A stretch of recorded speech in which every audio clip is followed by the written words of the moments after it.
मुझे खबर पड़ते ही मैं बहुत दुखी हुआ, बहुत दुखी हुआ। इतना दुखी हुआ कि जब पत्नी की चिता जलाने की तैयारी थी तो मैं उसका शरीर उठाकर खुद लकड़ियों के ढेर पे बैठ गया कि मैं भी मेरी पत्नी के साथ अपना शरीर जला दूंगा। इतना मेरा पत्नी में प्यार था कि मैं खुद का शरीर जलाने को तैयार हो गया कि मैं नहीं रहना चाहता, मेरी पत्नी चल बसी। कितना प्यार था। और आज का पति अपनी पत्नी को ही गालियां सुना देता है, अपशब्द सुना देता है, तू ऐसी है, तू वैसी है। नवरात्रियों में दुर्गा माता की पूजा की और पत्नी को धमका रहा है, दुर्गा माता कभी राजी नहीं होगी। शिवलिंग पर जल चढ़ाया, मां पार्वती के मंदिर में आगे ज्योत जलाई और घर आकर पत्नी को डांट रहा है। मां पार्वती राजी होगी? कभी नहीं होगी। जो थोड़ी बहुत होगी वो भी चली जाएगी, नाराज हो जाएगी। और उसके घर में लक्ष्मी तो कभी नहीं आएगी। जो पुरुष परुष हो गया और अपनी धर्मपरायण पत्नी पर अंगारे बरसाता है, उसके घर में लक्ष्मी कभी स्थायी नहीं हो सकती। गृह लक्ष्मी बेचारी रो रही है तो धन लक्ष्मी कहां से आएगी? होगी वो चली जाएगी। पर मूढ़ आदमी कभी गूढ़ बातों को समझ नहीं पाता है। अहंकारी आदमी जीवन में दैवी सद्गुणों को अपना नहीं पाता है और अहंकार के कारण अपना विनाश आप आमंत्रित करता है। वो अपनी पत्नी के साथ शरीर जलाने को तैयार हो गए। बता रहे हैं सूत जी को, कुछ मित्र आए मेरे, उन्होंने समझाया मुझे बहुत, ऐसा मत करो। मनुष्य शरीर मिला है, पत्नी भगवान के धाम में गई तो अब तुम शरीर छोड़ दोगे तो पत्नी को तो अच्छा थोड़ी लगेगा। तुम भगवान का भजन करो। मुझे उन्होंने समझाकर चिता से उतार दिया। पत्नी के वियोग में मैं बहुत दुखी रहने लगा और धीरे धीरे दुख क्रोध में बदला। और इतना क्रोध आने लगा मुझे कि जहां भी कोई सांप दिखता मैं उसको मार डालता। एक बड़ा डंडा लेकर घूमता रहता था कि कहीं भी सांप दिखे मार डालो उसको। इतना मैं क्रोधी हो गया था। डंडा लेकर सांपों को खोजता रहता था कि कहीं मिल जाए सांप, कोई भी सांप मिल जाए।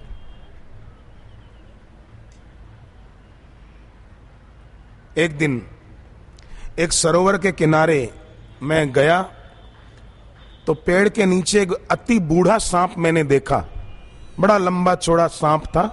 मुझे लगा कि इसकी उम्र बहुत हो गई और बूढ़ा सा लग रहा है। जो ही डंडा उठाया उसको मारने के लिए तो सांप मनुष्य की भाषा में बोल पड़ा, हे ब्राह्मण, अरे मुझे क्यों मारते हो? मैंने तुम्हारा क्या बिगाड़ा है? मेरी तुम्हारी क्या दुश्मनी है? और मुझे मारने से तुम्हें क्या मिल जाएगा? मैं किसी को काटता नहीं, किसी को परेशान नहीं करता, शांति से बैठा हूं। क्यों मारते हो? बहुत कहा पर बोले मैंने उसकी बात नहीं सुनी। मैंने जोर से डंडा दे मारा उस बूढ़े सांप के सिर पर आश्चर्य, वो बूढ़ा सांप जिसको मैंने डंडा मारा उसका शरीर अदृश्य हो गया, एकदम गायब हो गया चमत्कारिक ढंग से। और सांप की जगह एक सूर्य के समान तेजस्वी महापुरुष प्रकट हो गए। मैं तो बड़ा आश्चर्यचकित हो रहा था। मैंने उनको प्रणाम किया कि महाराज आप कौन थे? मैंने तो सांप को डंडा मारा और सांप का शरीर अदृश्य और आप प्रकट हो गए, आप कौन हैं?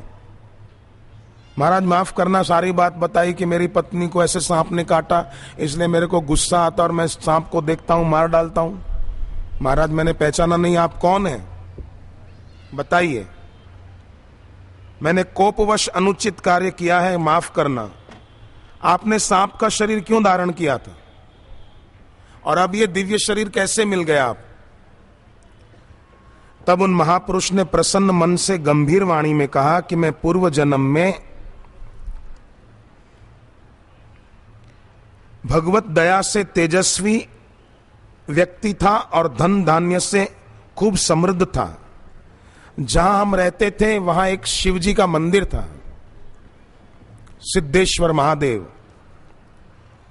एक बार मंदिर के प्रांगण में बड़ा उत्सव मनाया जा रहा था, शायद शिवरात्रि का पर्व था।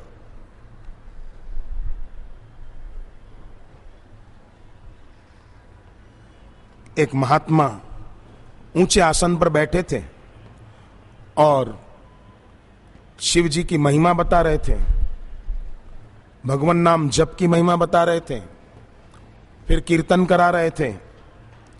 तो ये सब देखकर मैं तो भक्ति भाव से भरा नहीं था, मैं जवानी के नशे में था। मैंने सोचा कि इस भक्ति के काम में विघ्न डाला जाए। जैसे कुप्रचार करने वाले विघ्न डालते हैं, जानबूझकर उनके ही आदमी होते हैं और बीच में 2-4 आदमी उनके भेज देते हैं कुछ उपद्रव करो, और फिर उनका दूसरा आदमी शूटिंग कर लेता है कि देखो सत्संगियों ने मारपीट की। सत्संगियों ने नहीं की, तेरे ही आदमी थे, उनके ही आदमी थे। उनके ही आदमी ने थोड़ा हल्ला मचाया और उनके आदमी ने शूटिंग कर ली और नाम बदनाम कर दिया कि सत्संगियों ने ऐसा किया। अरे सत्संगी तो चींटी को नहीं मारते, तुझे क्या मारेंगे? हाँ, हम लोग तो चींटी भी होती है तो मकोड़ा तो उसको बचाते हैं, अरे बेचारा मर न जाए। शराब मांसाहार का सेवन करते हैं ना, उनकी बुद्धि ऐसी ही होती है। नाहक का पैसा जो खाते हैं ना, उनकी बुद्धि ऐसी हो जाती है, नाहक के विचार, नाहक के षड्यंत्र बनाते रहते हैं।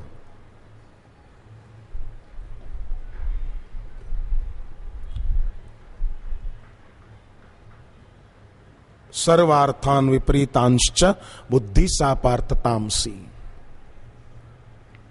और सात्विक बुद्धि है तो वो व्यक्ति जप तप करेगा, बिगड़ा भाग्य संवार लेगा। कल होली है, कल की रात आकाश में जब चंद्रमा दिखे तो चंद्रमा में सूर्य भगवान की भावना करो कि सूर्य नारायण उसमें बैठे हैं। सूर्य चमकता हुआ सूर्य नहीं दिखेगा, पर भावना से सूर्य भगवान का आदि दैविक रूप, लक्ष्मी माता विराजमान है, भगवान विष्णु विराजमान है। ओम विष्णवे नमः, ओम श्रीम नमः, ओम सूर्याय नमः। दिया दिखा दिया, जप किया गुरु मंत्र का बैठ के और प्रार्थना की जो चाहते हैं, बड़ा भारी लाभ होगा। फिर 26 अप्रैल को चंद्र ग्रहण है, रात को 1:21 से 1:53 तक, यानी 1 से 2 के बीच जप करना। और 1:21 से लेकर 1:53 तक एक मंत्र की 10 माला अगर कोई करे तो उसका वो मंत्र सिद्ध हो जाएगा। फिर रोज 1-2 माला करे तो उस भक्त के जीवन में दुख समस्याएं टिकेगी नहीं। शूली में से कांटा हो जाए, समस्याएं नष्ट भी हो जाए अगर दृढ़ता हो तो। गुरु निष्ठा परम तपः, अपने गुरुदेव के चरणों में निष्ठा है तो गुरु की कृपा कदम कदम पे हमारा साथ देगी।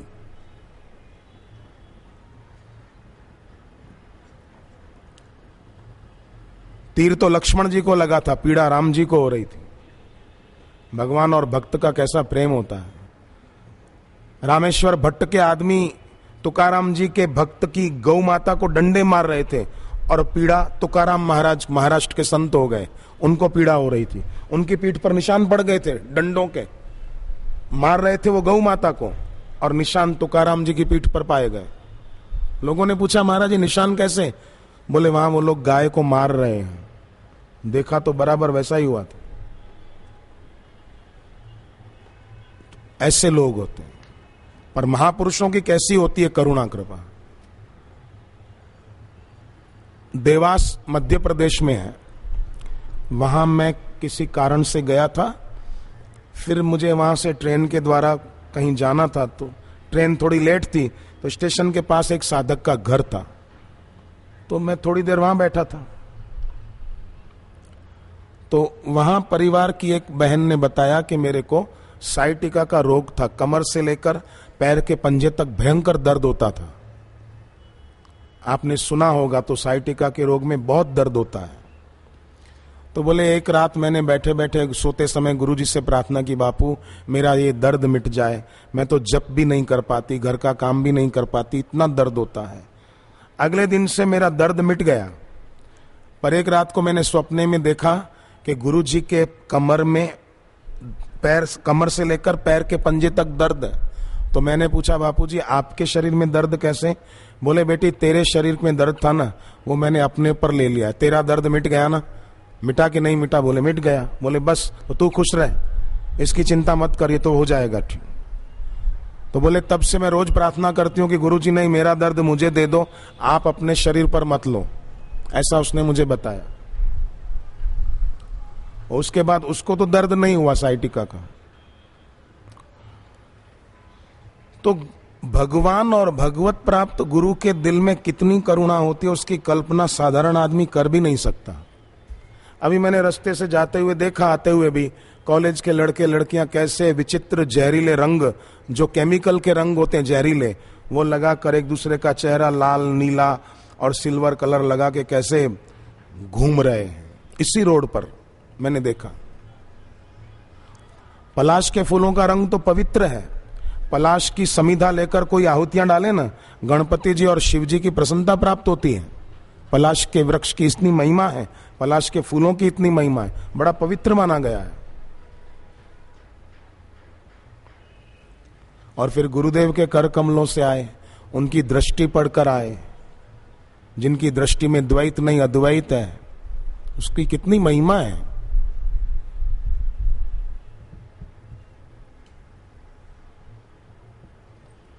ईर्ष्यालु व्यक्ति क्या जाने। पर ईर्ष्यालु के लिए रामचरितमानस के उत्तरकांड में शिवजी कहते हैं, जे शठ गुरु सन ईर्षा करही, रौरव नरक कोटि जुग परही, त्रिजग जोनि पुनि धरही शरीरा, अयुत जन्म भरी पावही पीड़ा।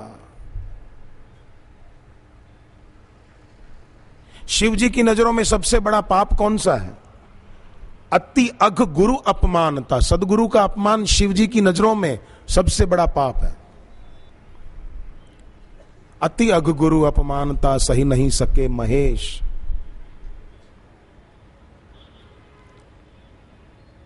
और जो सदगुरु का आदर करे, उनके ज्ञान पर चले, वैसा जीवन जिए, तो उसको शिव जी की प्रसन्नता भी प्राप्त होती है। एक बहन शिव जी का मंत्र गुरुदेव से लिया था, जप करती थी, पर पति उसका जरा कुछ अलग मिजाज का था, उठते बैठते गुस्सा करता था। तो पत्नी रात को सोते समय भी जप करके प्रार्थना करती थी कि मां पार्वती, आपका और शिव जी का ग्रस्त जीवन है जैसा, ऐसा मेरा और मेरे पति का हो, मेरे पति को सद्बुद्धि दे। एक रात को जप करते करते सो गई तो 12 ज्योतिर्लिंगों के दर्शन कर रही, ऐसा स्वप्न देखा। और 12 ज्योतिर्लिंगों में उसे गुरुदेव के दर्शन भी हो रहे थे। मानो तुलसीदास जी का वचन उसको अनुभव में आ रहा था, वंदे बोधमयम नित्यम गुरुम शंकर रूपिणम। और अगले दिन से उसके पति का स्वभाव भी ठीक होता गया। कभी भी किसी को जिंदगी में निराश होने की जरूरत नहीं है। चंद्र ग्रहण 26 अप्रैल को याद रखना। और मंत्र कौन सा जपेंगे मैंने पहले साधकों को बताया, आज कई बाद में आए। मुझे कई लोग मिलते हैं ना, समस्याएं बताते हैं बेचारे कि ये दुख है वो दुख है। ग्रहण की रात को करो, गुरुदेव का सुमरण करके समस्त दैवी शक्तियों का आह्वान करो। मनी मन समस्त दैवी शक्तियों को, गुरु को प्रणाम करके और छोटा सा मंत्र 10 माला जपो। बड़ा सरल है। ओम ह्रीं नमः, ओम ह्रीं नमः, ओम ह्रीं नमः, ओम ह्रीं नमः, ओम ह्रीं नमः, ओम ह्रीं नमः, ओम ह्रीं नमः, ओम ह्रीं नमः, ओम ह्रीं नमः। 10 माला जप करें। ज्यादा भी करें तो कोई बुरा नहीं है। फिर रोज 1-2 माला करते रहें कि हमारे जीवन में जो विघ्न आ रहे हैं वो नष्ट हो जाए। शिव पुराण का प्रसंग मैंने वो चतुर्थी तिथि का पहले सुनाया है। कृष्ण पक्ष की चतुर्थी, ये कल पूनम जाएगी, फिर जो चतुर्थी आएगी, हर कृष्ण पक्ष की चतुर्थी को सुबह गणपति पूजन, रात को चंद्रमा में गणपति की भावना करके अर्घ्य देने से आने वाले विघ्न टलते हैं। बिल्कुल पक्की बात है, कईयों को फायदा हुआ है। और अपना जप करें।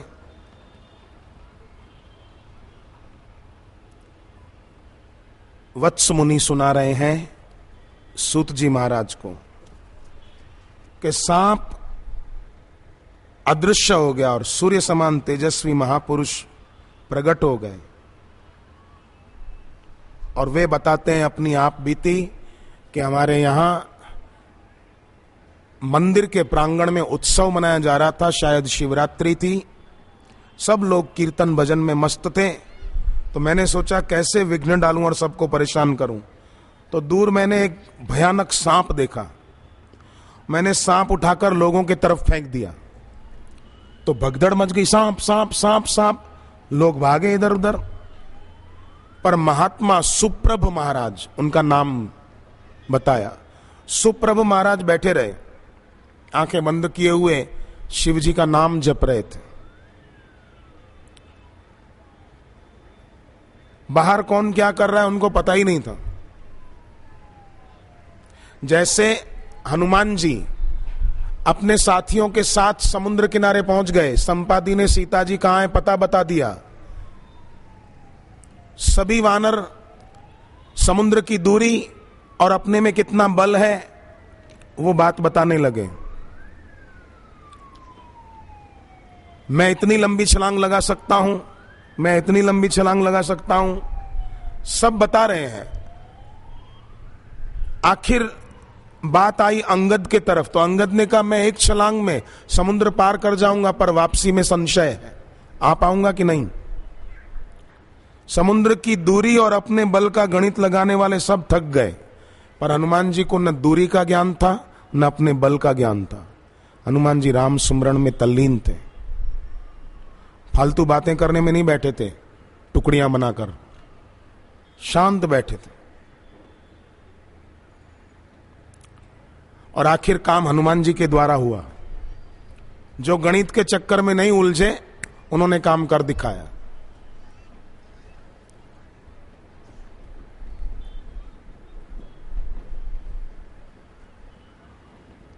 इस प्रकार जो भाई बहनें सुमिरन में तल्लीन होते हैं, जब तक जिनका गहरा होता है काम बन जाता है। सुग्रीव का सब कुछ छीन लिया उसके भाई वाली ने, सुग्रीव ने हनुमान जी का साथ नहीं छोड़ा, सब कुछ मिल गया। तुम उपकार सुग्रीवई कीना, राम मिलाए राजपद दीना, सब कर दिया। तो ये हम ध्यान में रखें। कोई भी हो समस्या और कैसा भी भाई हो, धनवान हो या गरीब हो या मध्यम वर्गीय हो, हिम्मत हारना नहीं, उनकी तरफ से निराश होना नहीं, संसार से आस रखना नहीं, ईश्वर और गुरु से निराश होना नहीं। नागपुर में ही एक और भाई साहब मिले, बोले 15,000 की नौकरी थी, वो भी स्थायी नहीं थी, पर होली का रंग बापूजी से लगा और दीक्षा भी ली। जब तब करने लगा तो सिक्योर लाइफ कंपनी है नागपुर में, उसमें बोले मुझे 1,18,000 रुपये एक महीने का मिलता है। 15 भी नहीं मिलता था पहले, अभी 1,18 मिलता है। निराश तो कोई होवे ही नहीं जिंदगी में।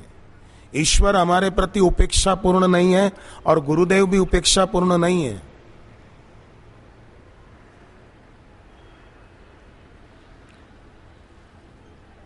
फिर क्यों निराश हो। शिक्षिका ने पूछा बच्चे को, बेटे बंटी तुम्हारे पिताजी क्या करते हैं? लड़का बोला जो मां कहती है वही करते हैं। अब शिक्षिका कुछ और पूछ रही थी, मतलब क्या काम धंधा करते हैं? और जो मां कहती है वही करते हैं।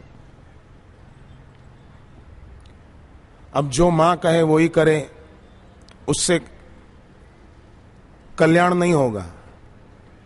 सदगुरु जो कहें, शास्त्र जो कहें, भगवान गीता में जो कहें वो करने से कल्याण होगा। बेटे ने कहा बाप को, पिताजी मैं इतना बड़ा कब होऊंगा कि मां से पूछे बिना कहीं भी जा सकूं, कहीं भी आ सकूं, कुछ भी कर सकूं? बाप बोला, बेटे इतना बड़ा तो अभी मैं भी नहीं हुआ हूं, और तू इतना बड़ा होना चाहता है इस उम्र में, मैं ही नहीं हुआ।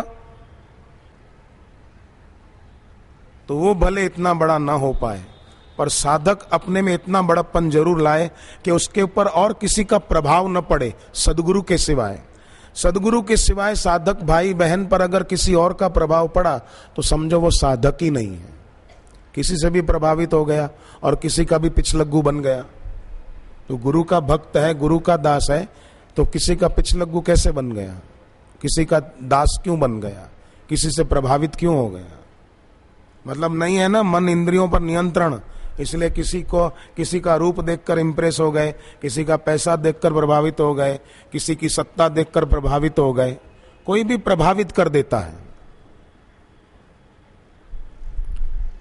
सुबह प्रार्थना की थी मैंने कि हमारी आंखें जितना कम झपके, दिन में जब भी ऐसा याद आए अभ्यास कर लो कि आंखें कम से कम झपके, तो ऐसा व्यक्ति किसी के प्रति आकर्षित नहीं होगा।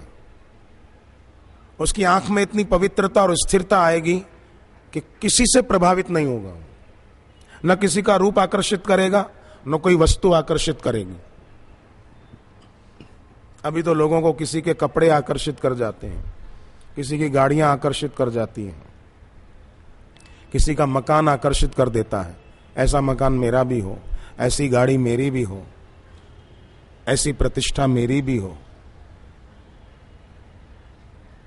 नहीं, मेरी भक्ति है। तुलसीदास जी ने तो ऐसा नहीं कहा कि हनुमान जी आपकी जैसी भक्ति ऐसी मेरे को दे दो, ऐसा नहीं कहा।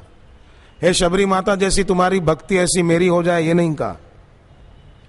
तुलसीदास जी ने तो कहा, कामी नारी प्यारी जिमी, लोभ ही प्रिय जिमी दाम, तिम रघुनाथ निरंतर, प्रिय लागो मोहि राम।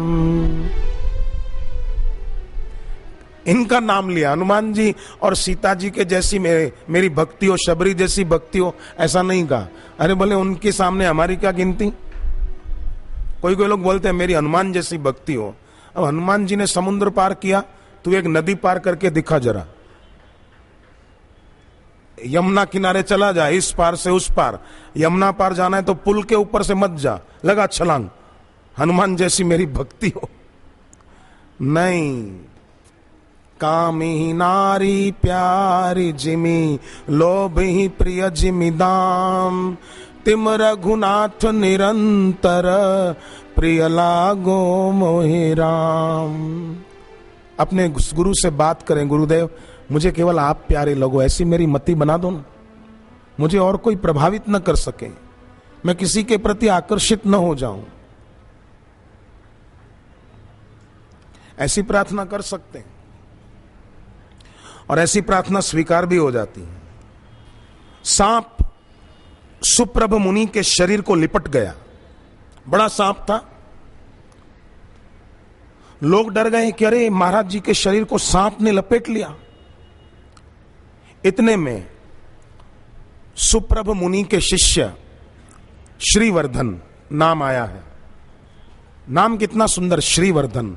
आजकल लोग नाम रखते हैं रिंकी, चिंकी, टिंकू, पिंकू, ऐसे नाम रखते हैं। और शिष्य का नाम क्या था? श्रीवर्धन। श्रीवर्धन मतलब जहां श्री हमेशा बढ़ती जा रही है। श्री आध्यात्मिक संपत्ति, गुरु की भक्ति, गुरु की सेवा की भावना जहां बढ़ती जा रही है, उसका नाम है श्रीवर्धन।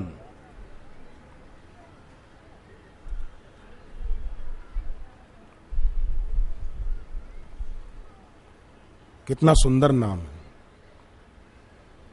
और यथा नाम तथा गुणा, जैसा नाम ऐसे उसके गुण थे। उसने अपने गुरु के शरीर पर सांप लिपटा हुआ देखा, मारे क्रोध के उसकी आंखें लाल हो गई। किसने ये दुस्साहस किया है? होठ फरकने लगे क्रोध के कारण। क्रोध में शरीर तप गया कि मेरे गुरु के शरीर पर यह सांप किसने कुचेष्टा की। अगर मैंने दिल से तप किया है गुरु के चरणों में रहकर, अगर मैंने सच्चे दिल से मेरे गुरु की सेवा की है, और निर्विकल्प चित्त से मैंने ईश्वर और गुरु का ध्यान अगर किया है, तो जिसने ये कुचेष्टा की है, मेरे गुरु के तरफ सांप फेंका, वो खुद भी आज अभी, मरने के बाद नहीं, अभी अभी वो सांप की योनि में चला जाएगा। अगर मेरी भक्ति पक्की है, मेरे गुरु के साथ ऐसा व्यवहार, श्राप दे दिया, हाहाकार मच गया। वत्स मुनि को सुना रहे हैं वो, जो सांप में से देव पुरुष प्रकट हुए थे कि श्रीवर्धन सुप्रभ मुनि के शिष्य ने मुझे श्राप दे दिया। अचानक गुरु की आंख खुली। गुरु की आंख खुलते ही वो सांप तो चला गया जिसने गुरु को लपेटा था, चला गया। गुरु की नजर पड़ते ही ब्रह्म भाव चला गया।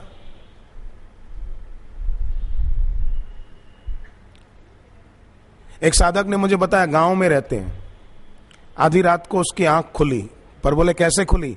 मुझे स्वप्न में बापूजी दिखे और बापूजी बोले आंख खोल, क्या कर रहा है, जल्दी आंख खोल, उठ जा। बस इतना बाबू बोले उठ उठ। तो जैसे ही मैं उठा, बत्ती जलाई कि बापू ने ऐसा स्वप्न दिया, उठ आंख खोल, तो देखा खिड़की से लंबा काला सांप अंदर पूरा आ चुका था, और अगर सोया ही रहता तो वो सीधा बिस्तर के तरफ ही आ रहा था। गांव में तो लोगों के घर कोई बिल्डिंगें थोड़ी होती हैं। और गुरुजी ने जगाया, हमने युक्ति से सांप को बाहर कर दिया और सुरक्षित हो गए। अगर सोया ही रहता और गुरुजी प्रेरणा नहीं देते कि उठ आंख खोल, तो शायद हमेशा के लिए सो ही जाता। पर गुरुदेव ने स्वप्न में भी मुझे प्रेरणा देकर बचाया।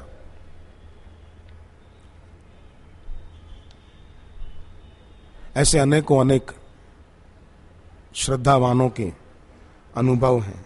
सुप्रभ मुनि की नजर पड़ते ही सांप चला गया और उन्होंने सारी बात जानी तो श्रीवर्धन को डांटा और कहा कि इसका अपराध माफ करके इसको अपने श्राप से मुक्त कर दो। चलो श्रीवर्धन, कहना मानो। तो श्रीवर्धन ने कहा, गुरुदेव ये तो नहीं हो सकता। क्यों नहीं हो सकता? तो श्रीवर्धन कहता है, गुरुदेव सूर्य भले पूर्व के बदले पश्चिम में उदय हो जाए, अनंत पानी का महासागर सूख कर मरुस्थल बन जाए, समुद्र की जगह जमीन दिखने लग जाए, ये तो हो सकता है। सुमेरु पर्वत बिखर कर चूर चूर हो जाए और सुमेरु पर्वत की जगह समतल भूमि दिखाई पड़े, समुद्र की जगह भूमि दिखाई पड़े, ये तो हो सकता है। पर मेरा वचन गुरुदेव मिथ्या नहीं हो सकता। इसने आपका अपमान किया है और मैंने आपकी भक्ति दिल से की है और मैंने उस भक्ति को साक्षी रख के कहा, अगर मेरी भक्ति सच्ची है तो ये सांप बनेगा। तो गुरुदेव अब ये तो हो नहीं सकता कि ये सांप न बने, ये तो होके रहेगा।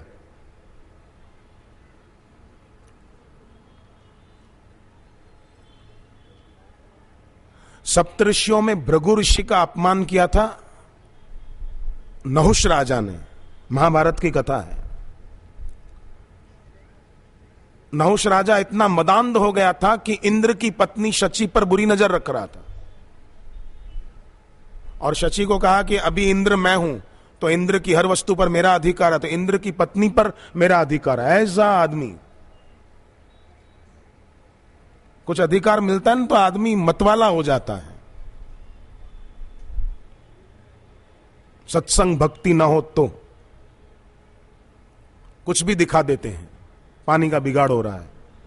मुंबई में देवनार कत्ल खाना है गायों का, 180 टैंकर पानी रोज बिगड़ता है उधर, वो सफाई करने में 180 टैंकर। वो कभी क्यों नहीं दिखाते हैं कि गायों की हत्या हो रही है और 180 टैंकर पानी मुंबई में बिगाड़ हो रहा है? ये क्यों नहीं दिखता है? पानी का दुरुपयोग और गायों की हत्या। उस हिंदुस्तान में, जिस हिंदुस्तान में गायों के पीछे भगवान कृष्ण नंगे पांव घूमते थे और बापूजी ने थोड़ा सा होली का रंग चाटा, बोले पानी का बिगाड़ हो रहा है। और बापूजी के द्वारा गौ माताओं की इतनी सेवा हो रही, हजारों गायें हैं गौशालाओं में और कितनी सारी गौशालाएं हैं। हमने खुद भी गौशालाओं में सेवा की हुई है। आज भी मुझे गौशाला में फिर से सेवा मिल जाए, मैं राजी राजी होकर के करूंगा। अभी भी कई बार मौका मिलता है, मैं कर लेता हूं, गौशाला में चला जाता हूं। बापूजी ने केवल उपदेश ही नहीं दिया, उसको चरितार्थ खुद के जीवन में देखो आप। बापूजी के क्या सेवाएं हो रही है गुरु जी के द्वारा, क्या परहित के काम हो रहे हैं। मैं कई जगह जाता हूं, बाद में मुझे पता चलता है कि यहां मकान बनाकर दिए गए, बापूजी ने आदेश दिया था। एक जगह मैंने देखा पक्का शेड बनाया गया था, गरीब आदिवासी लोग आए, कीर्तन करें, भोजन निःशुल्क करें और शाम को 40 रुपया एक आदमी लेकर के जाए। मुझे भी पता नहीं था, मैंने तो बनने के बाद देखे ऐसे कई जगहों पर। गरीब इलाकों में बन चुके हैं पक्के टीन शेड, वहां आदिवासी बूढ़े बूढ़े अब बेचारे मजदूरी नहीं कर पाते हैं। जो 60 साल की उम्र में सरकारी ऑफिसों में रिटायर्ड हो जाते हैं ना लोग, उनको तो पेंशन मिलती है, आदिवासियों को कौन पेंशन देगा। तो बापूजी ने उन इलाकों में यह सेवा शुरू कराई। ये किसी को सूझा कि ऐसी सेवाएं भी की जाए। और बोले पानी का बिगाड़ करते हैं, 180 टैंकर पानी गायों के कत्ल खाने में, वो दिखता ही नहीं है। बड़ी बड़ी होटलों में, स्विमिंग पूलों में पानी कितना बिगड़ता है, रेन डांस के क्लबों में पानी कितना बिगड़ता है, और युवक को युवतियों का चरित्र खराब होता है, ये क्यों नहीं दिखता है। और बापूजी के सत्संग से, दिव्य प्रेरणा प्रकाश पुस्तक से कितने जवानों को सत्प्रेरणा मिली और उनका जीवन संवर गया, ये क्यों नहीं दिखता है। बस पेट में दर्द हो रहा है, सिर कूट रहे हैं। या तो बेवकूफ हैं या तो भ्रष्टाचारी हैं, दो में से एक बात तो है। ठीक कह रहा हूं मैं महाराज जी? हाँ, या तो बेवकूफ हैं या तो भ्रष्टाचारी हैं, दो में से एक बात है साहब। या बेवकूफ हैं कि 180 टैंकर पानी बिगड़ रहा है, वो नहीं दिखता रोज, और गायों की हत्या हो रही है। बापूजी के मार्गदर्शन में गौ सेवा हो रही है।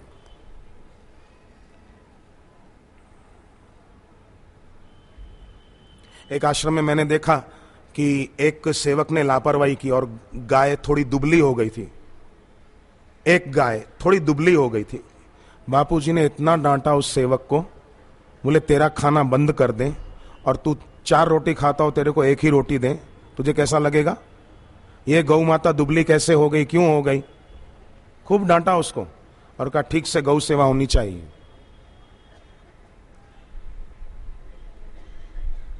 ऐसा मैंने 2-3 जगह खुद देखा है।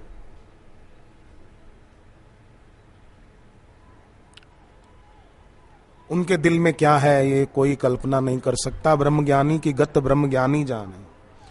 तो श्रीवर्धन ने कहा मेरा श्राप मिथ्या नहीं होगा गुरुदेव, आपका अपमान किया है, ये सांप तो होके रहेगा,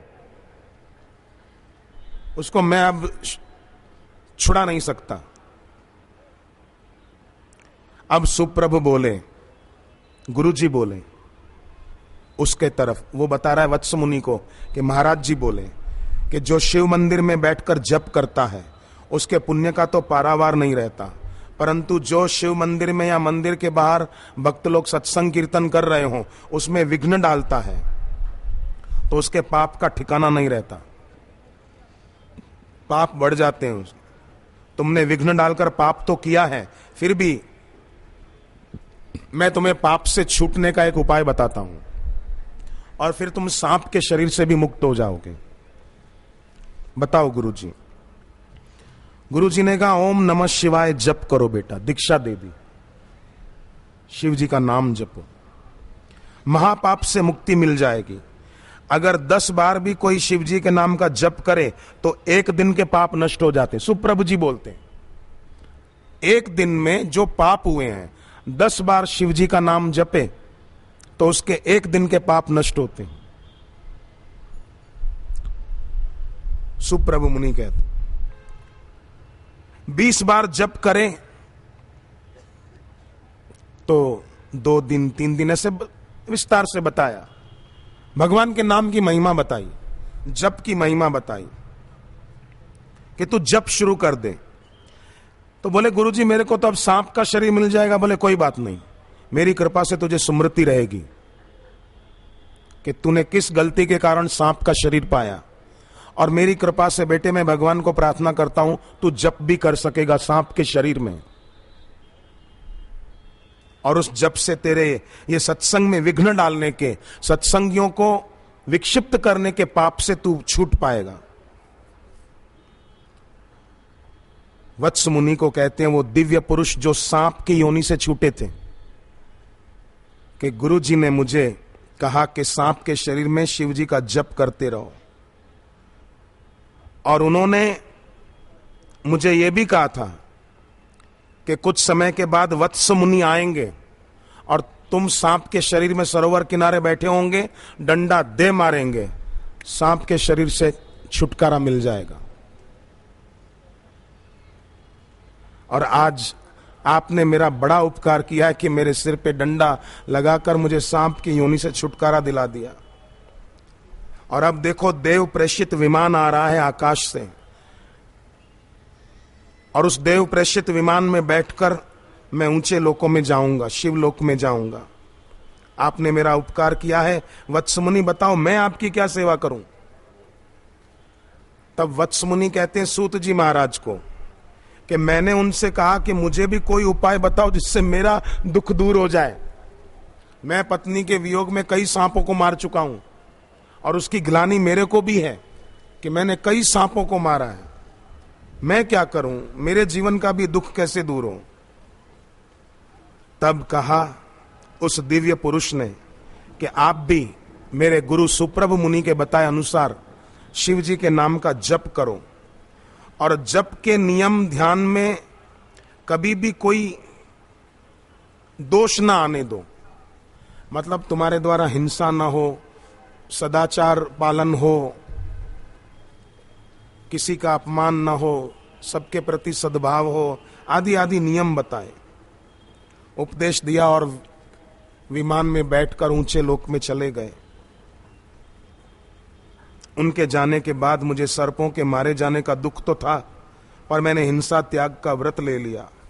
एक महापुरुष से शिव मंत्र की दीक्षा ले ली कि अपने मन से जप करूं, उसकी अपेक्षा दीक्षा लेकर जप करूं।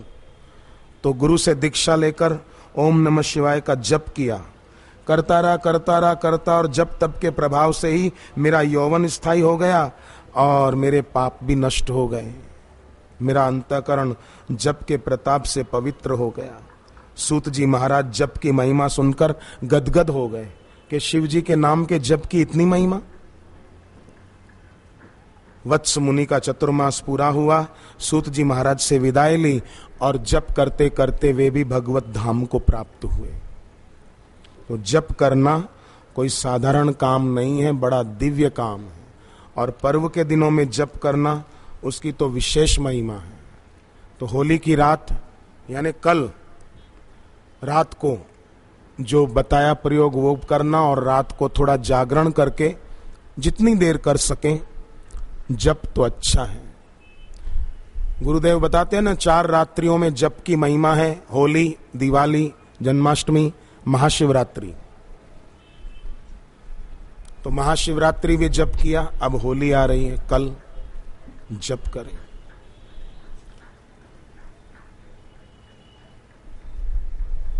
चलते फिरते गाड़ी में जाते हुए बेकार की बातें ना हो, जप कीर्तन हो। गोविंद हरे गोपाल हरे गोविंद हरे गोपाल हरे, जय जय प्रभु दीन दयाल हरे, जय जय प्रभु दीन दयाल हरे, जय जय प्रभु दीन दयाल हरे, जय जय प्रभु दीन दयाल हरे। गोविंद हरे गोपाल हरे, गोविंद हरे गोपाल हरे, गोविंद हरे गोपाल हरे, गोविंद हरे गोपाल हरे।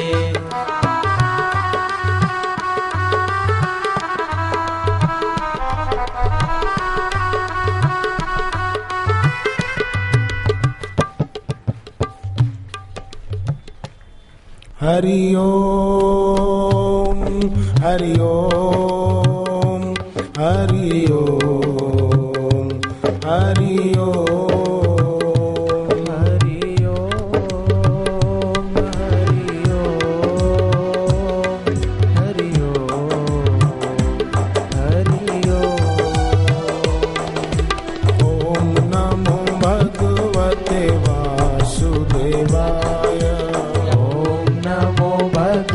भगवते वासुदेवाय।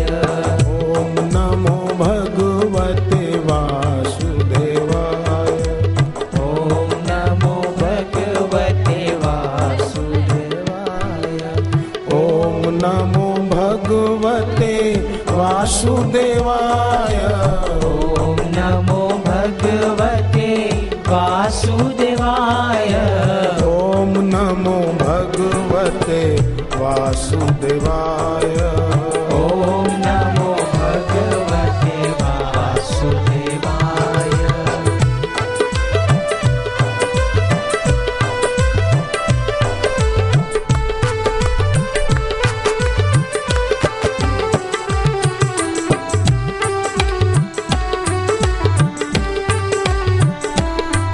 गोविंद हरे गोपाल हरे। गोविंद हरे गोपाल हरे। जय जय प्रभु दीन दयाल हरे।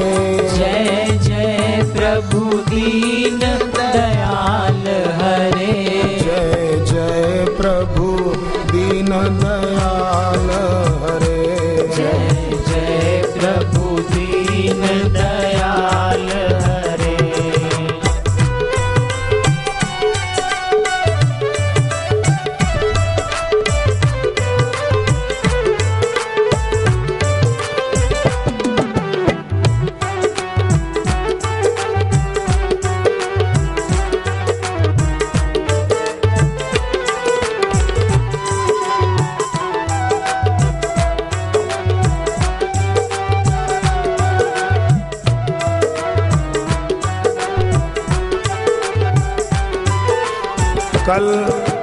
कल शाम को मैंने बताया था एक साधक को कैंसर हुआ था लीवर का, और डॉक्टरों ने जवाब दे दिया था कि ये आदमी नहीं बचेगा।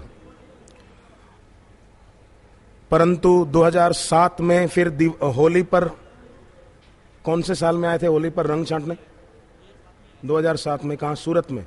सूरत के आश्रम में गए कि बापूजी पलाश के फूलों का रंग छांटते हैं, तो चलो जो होगा देखा जाएगा। डॉक्टर बोलते नहीं बचेगा, नहीं बचेगा, तो चलो जाता हूं एक बार रंग तो छंटवा के आ जाऊं, जो होगा देखा जाएगा। तो आए बापूजी के पवित्र कर कमलों से, जैसे आज रंग छांटा, ऐसे होली के पर्व पर सूरत के आश्रम में रंग छांटा। उसके बाद की रिपोर्ट ये आई धीरे धीरे कि इस आदमी का लीवर का जो कैंसर था, डॉक्टर बोले ये हो जाएगा वो हो जाएगा। ये रिपोर्ट है टाटा मेमोरियल हॉस्पिटल, और दूसरी कौन सी?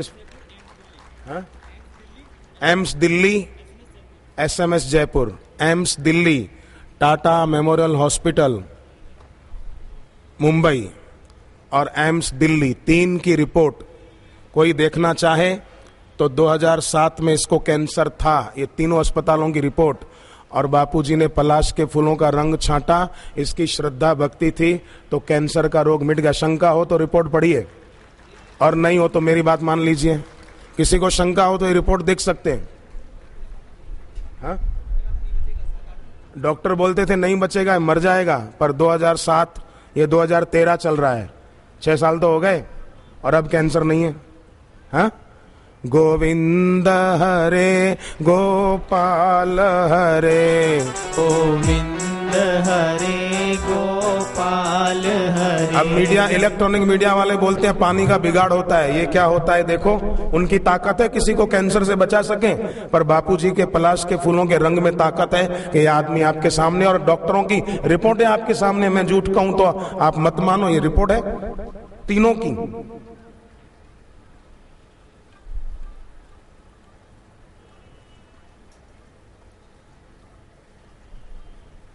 दक्ष शिवजी का ससुर लगता था, पर शिवजी की निंदा करता था, खूब आलोचना करता था।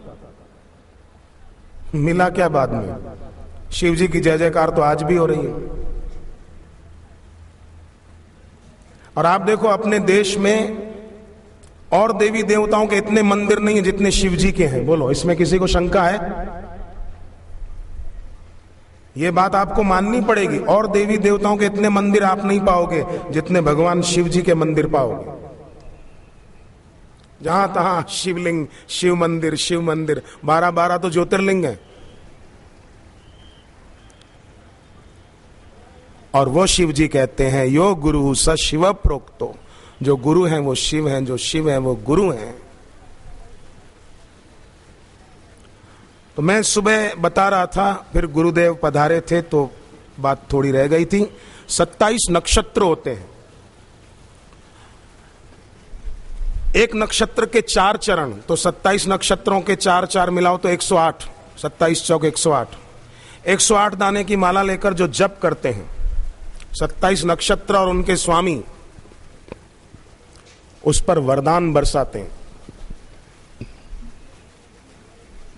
हाथ में ग्रहों का स्थान है, अगर हाथ से माला लेकर जप करते हैं तो ग्रहों के स्वामी खुश होते हैं, शिव जी, और ग्रहों के देवता खुश होते हैं। तो पहला नक्षत्र है अश्विनी नक्षत्र, उसके स्वामी अश्विनी कुमार, आरोग्य देने वाले, जप करने वाले का आरोग्य बढ़ाते हैं। दूसरा नक्षत्र है भरणी नक्षत्र, उसके स्वामी यमराज हैं, अकाल मृत्यु से बचाते हैं।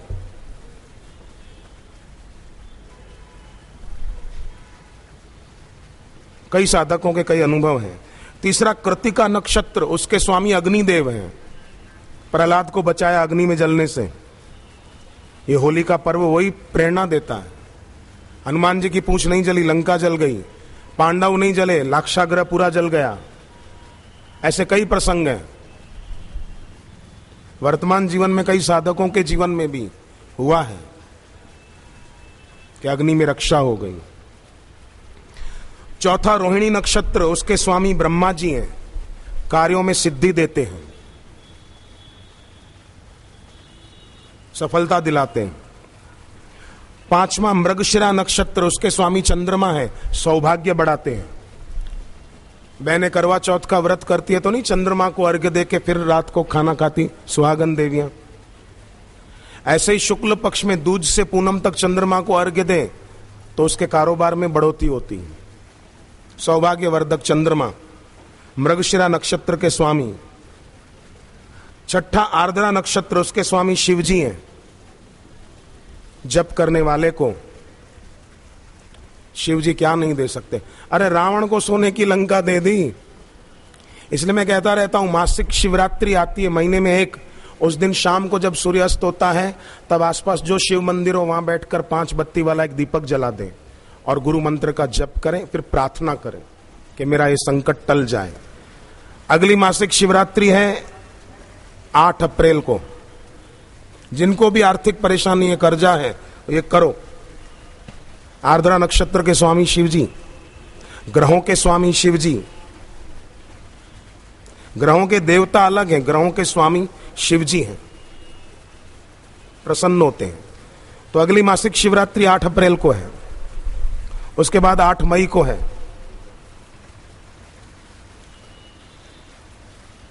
फिर 6 जून को है, 6 जुलाई को है, 5 अगस्त को है, 3 सितंबर को है, और 3 सितंबर को मंगलवार है।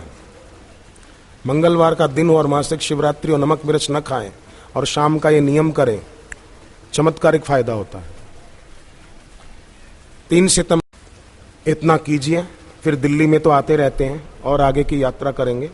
घबराना नहीं, हिम्मत रखना। बापूजी जैसे समर्थ गुरु का शिष्य होकर न कमजोर मानसिक, घटिया तो है ही नहीं, कमजोर मानसिकता ना हो।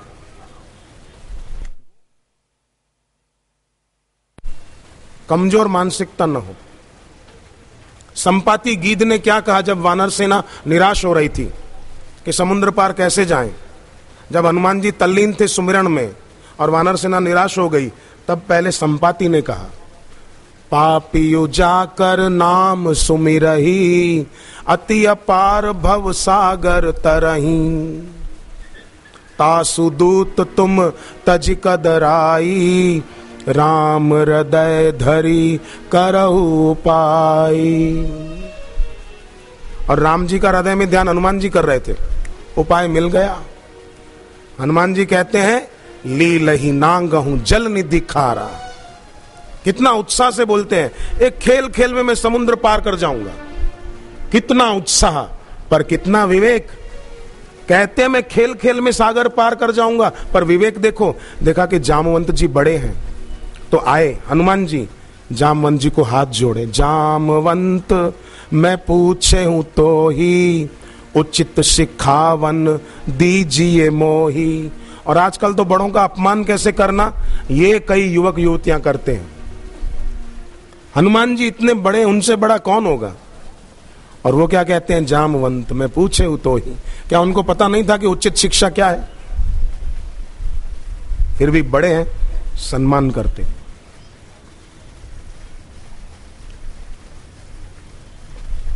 कुछ भी हो, मेरे से उम्र में बड़े हैं, उनका सम्मान करना मेरा कर्तव्य है। और जब गए छलांग लगाकर, तो लिखा है, जिमि अमोघ रघुपति कर बाणा, एही भांति चले हनुमाना। राम जी का तीर जा रहा है, ऐसे जा रहे हैं मानो हनुमान जी खुद नहीं जा रहे, राम जी भेज रहे हैं। राम जी की शक्ति काम कर रही है। भक्त के साथ भगवान का बल लगी जाता है, शिष्य के साथ गुरु का बल, गुरु की शक्ति लगी जाती है। कमजोर न माने, अपने को असहाय न माने, अकेला न माने। जैसे माता का दूध उसके नवजात शिशु के लिए होता है, ऐसे ही गुरु की शक्ति उसके प्यारे शिष्यों के लिए ही होती है।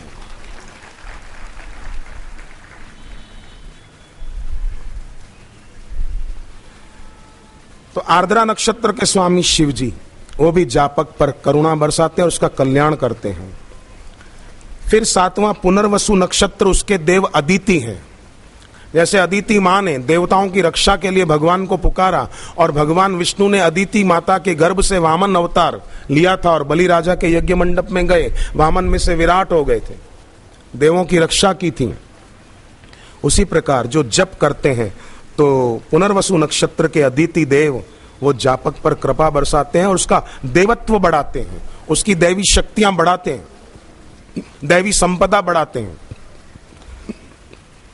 फिर 8वां है पुष्य नक्षत्र, उसके स्वामी बृहस्पति हैं। अगर कोई पता लगा पाए कैलेंडर से, जब जब पुष्य नक्षत्र का योग हो, गुरु मंत्र का जब ज्यादा करें, गुरु को प्रार्थना करे, गुरु की तस्वीर सामने रखकर उनका ध्यान करे, उन्हें पुकारे, तो उस शिष्य को गुरु का प्यार खूब मिलेगा। मैंने ये किया नहीं है, पर इससे मुझे ऐसा लगता है कि बहुत होगा, क्योंकि पुष्य नक्षत्र के स्वामी बृहस्पति हैं। मुझे तो पता नहीं था, पर जब से पता चला है, मैं भी सोच रहा हूं करने के लिए। तो पुष्य नक्षत्र जब आए, कैलेंडर से पता चल सकता है। बैठ जाओ।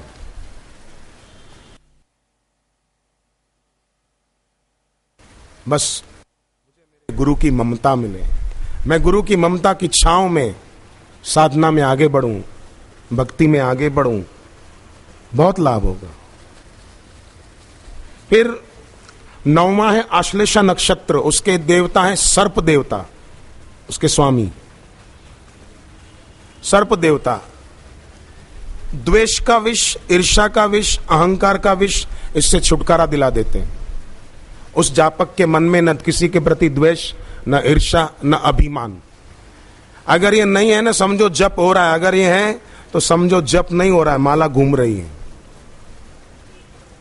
संख्या बड़ी है, भक्ति नहीं बढ़ी। अगर बढ़े तो ये आश्लेषा नक्षत्र के स्वामी सर्प देवता खुश होते हैं और उनके जीवन में ये विष नहीं रहता। अरे सांप का विष भी, एक साधक के बच्चे को सांप ने काट लिया गुजरात लुणावाड़ा शहर में। वो अपने बच्चे को लेकर हॉस्पिटल गए, डॉक्टर ने कहा गोधरा ले जाओ, गोधरा वालों डॉक्टरों ने कहा बड़ौदा ले जाओ। बड़ौदा जा रहे थे ट्रेन में, तो बहुत रो रहे थे। सामने स्टिकर लगा था बापूजी की तस्वीर वाला, और सुवाक्य लिखा था, ईश्वर के सिवाय कहीं भी मन लगाया तो रोना ही पड़ेगा। तो उन्होंने सोचा अब मेरा बेटा क्यों करें, गुरु मंत्र जपे। तो उन्होंने बताया, एक कृपा की किरण गुरु की तस्वीर से निकली, बच्चे में समाई, और बच्चे ने आंख खोली, थोड़ी बहुत दवाई ली, ठीक हो गया। आश्लेषा नक्षत्र के स्वामी सर्प देवता जापक पर खुश होते हैं, उसके यहां उपद्रव नहीं करते।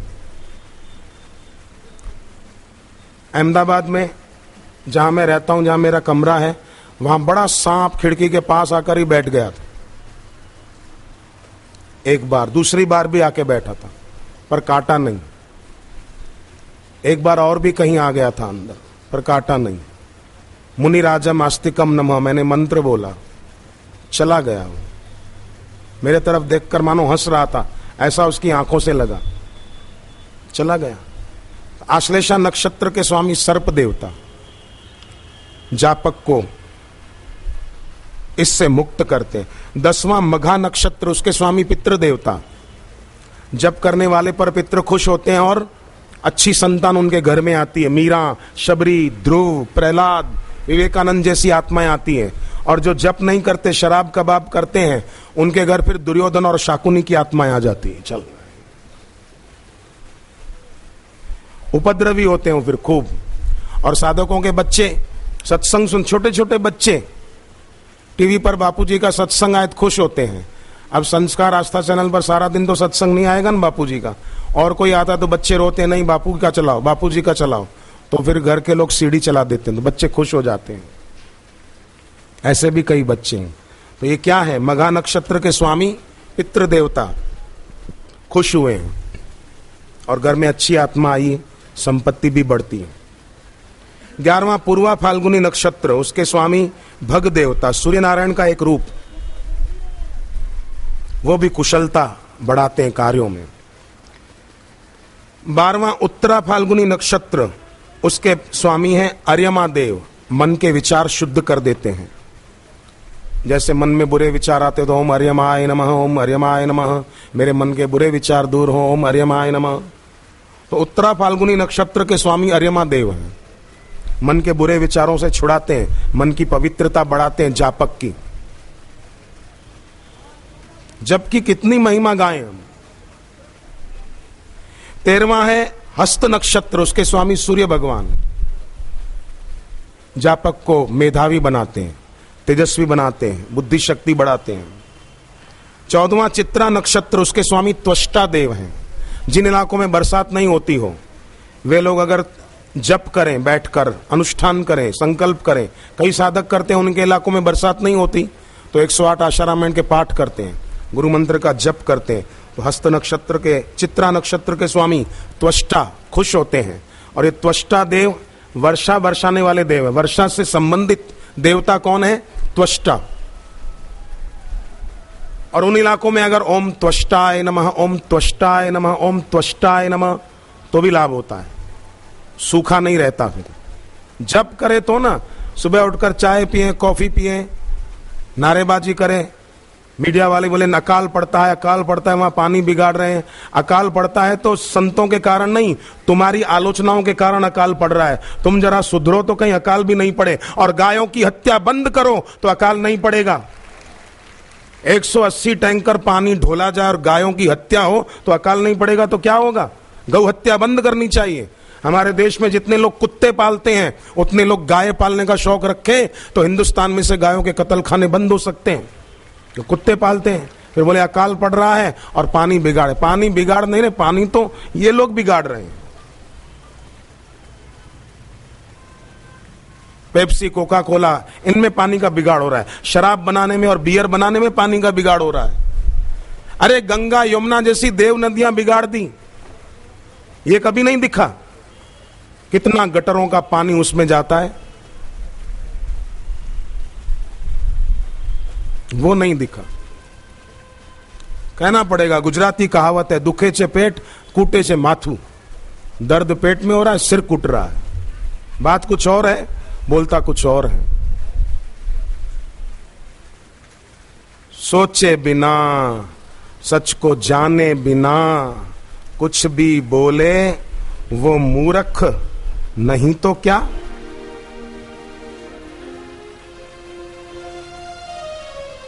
समझे बिना, कुछ भी जाने बिना, कुछ भी बोले वो मूर्ख नहीं तो क्या। समझे बिना, कुछ भी जाने बिना, कुछ भी बोले वो मूर्ख नहीं तो क्या। सोचे बिना सच को जाने बिना कुछ भी माने वो मूर्ख नहीं तो क्या। सोचे बिना सच को जाने बिना कुछ भी माने वो मानव नहीं होता।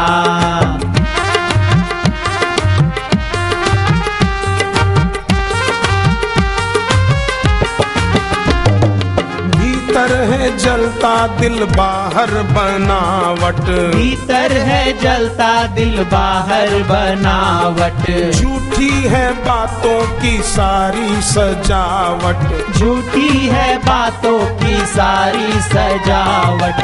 बुद्धि लगाई बुराई में सारी, बुद्धि लगाई बुराई में सारी। कोई ढोल निंदा का पीटे तो क्या, पीटे तो क्या। समझे बिना कुछ भी जाने बिना कुछ भी बोले वो मूर्ख नहीं तो क्या। समझे बिना कुछ भी जाने बिना कुछ भी बोले वो मूर्ख नहीं तो क्या।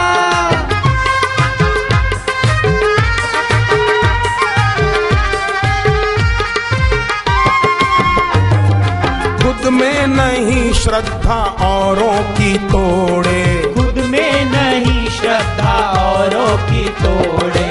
शांति मिले ना 84 में दौड़े, शांति मिले ना 84 में दौड़े। चिंता और शोक कहाँ उनको छोड़े, चिंता और शोक कहाँ उनको छोड़े। पापों का उनके ठिकाना भी क्या, ठिकाना भी क्या। सोचे बिना सच को जाने बिना कुछ भी बोले वो मूर्ख नहीं तो क्या। सोचे बिना सच को जाने बिना कुछ भी बोले वो मूर्ख नहीं तो क्या।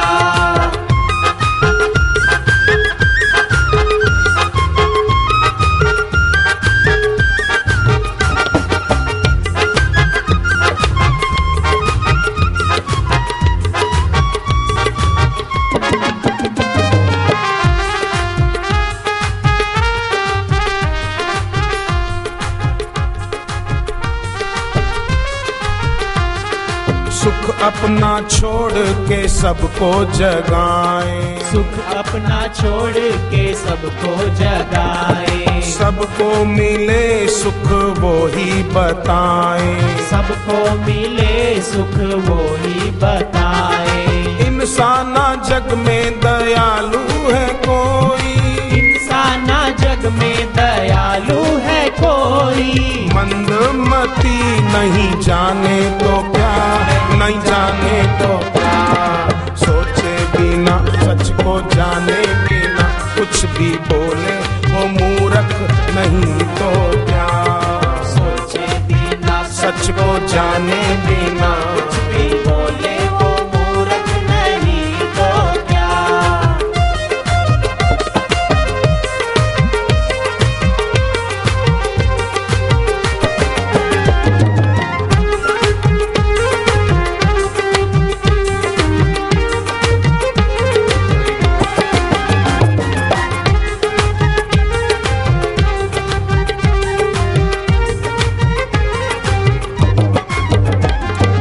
निंदक समझे ना किसी की सच्चाई, निंदक समझे ना किसी की सच्चाई। ईश्वर में भी वो तो खोजे बुराई, ईश्वर में भी वो तो खोजे बुराई। ऐनक है निंदा की उसने लगाई, ऐनक है निंदा की उसने लगाई। ऐनक है निंदा की उसने लगाई, ऐनक है निंदा की उसने लगाई। ऐनक उतार के देख जरा तू देख जरा। सोचे बिना सच को जाने बिना कुछ भी बोले वो मूर्ख नहीं तो क्या। सोचे बिना सच को जाने बिना कुछ भी बोले वो मूर्ख नहीं तो क्या। हरि हरि ओम ओम, हरि हरि ओम ओम, हरि हरि ओम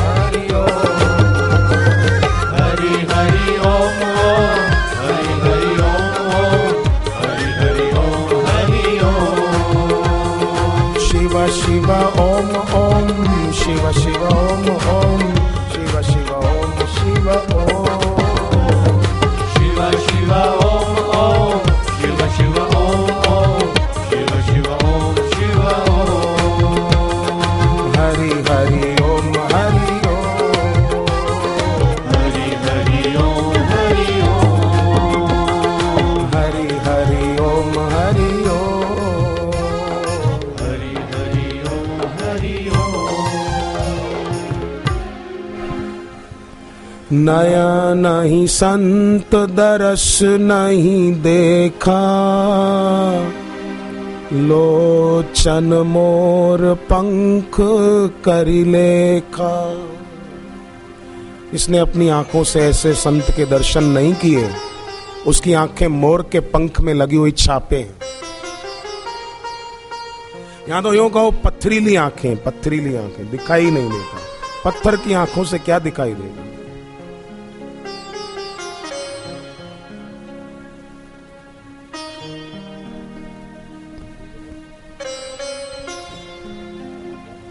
चित्रा नक्षत्र के स्वामी त्वष्टा है।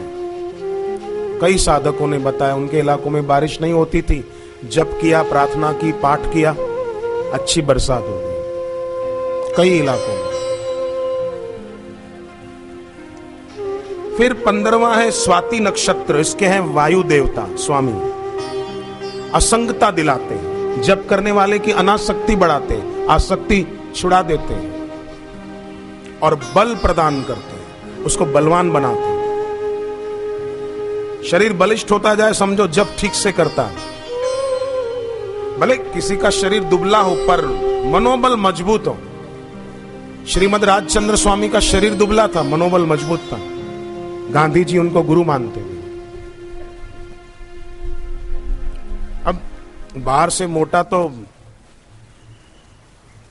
ठीक से खाने पीने वाला भी हो जाता है, उसका मतलब यह नहीं कि वो जप बहुत करता है।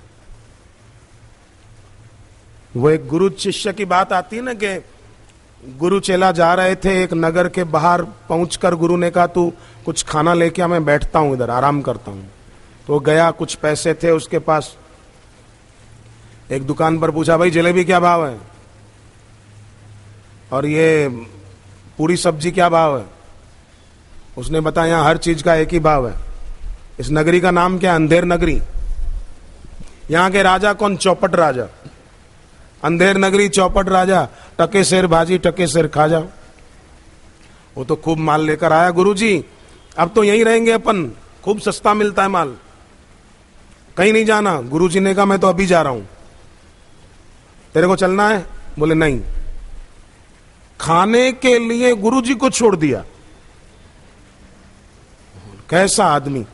गुरुजी तो चले गए, माना नहीं। वो खा पी के वो तो मोटा होता गया।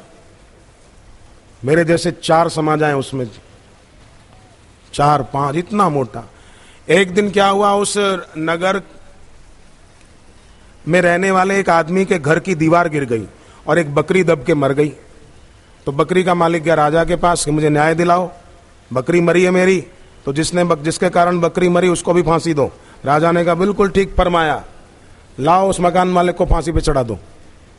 मकान मालिक ने कहा साहब ये कैसा न्याय है, दीवार जिसने बनाई उस मिस्त्री को बुलाओ, मेरा क्या कसूर है। हाँ बोले ठीक कहते हो, बुलाओ मिस्त्री को। उसको बुलाया, बोले इसको फांसी पे चढ़ाओ। दीवार इतनी कमजोर क्यों बनाई तूने कि बकरी मर गई, ले जाओ फांसी पे चढ़ाओ। मिस्त्री बोला मेरा क्या कसूर, मुझे मजदूर ने जैसा मसाला बना के दिया, सीमेंट कम डाली, रेती ज्यादा, तो दीवार कमजोर रह गई। हाँ बोले ठीक कहता है, बुलाओ मजदूर को बुलाओ। राजा ने कहा उसको फांसी पे चढ़ाओ। अब मजदूर को पकड़ के ले आए।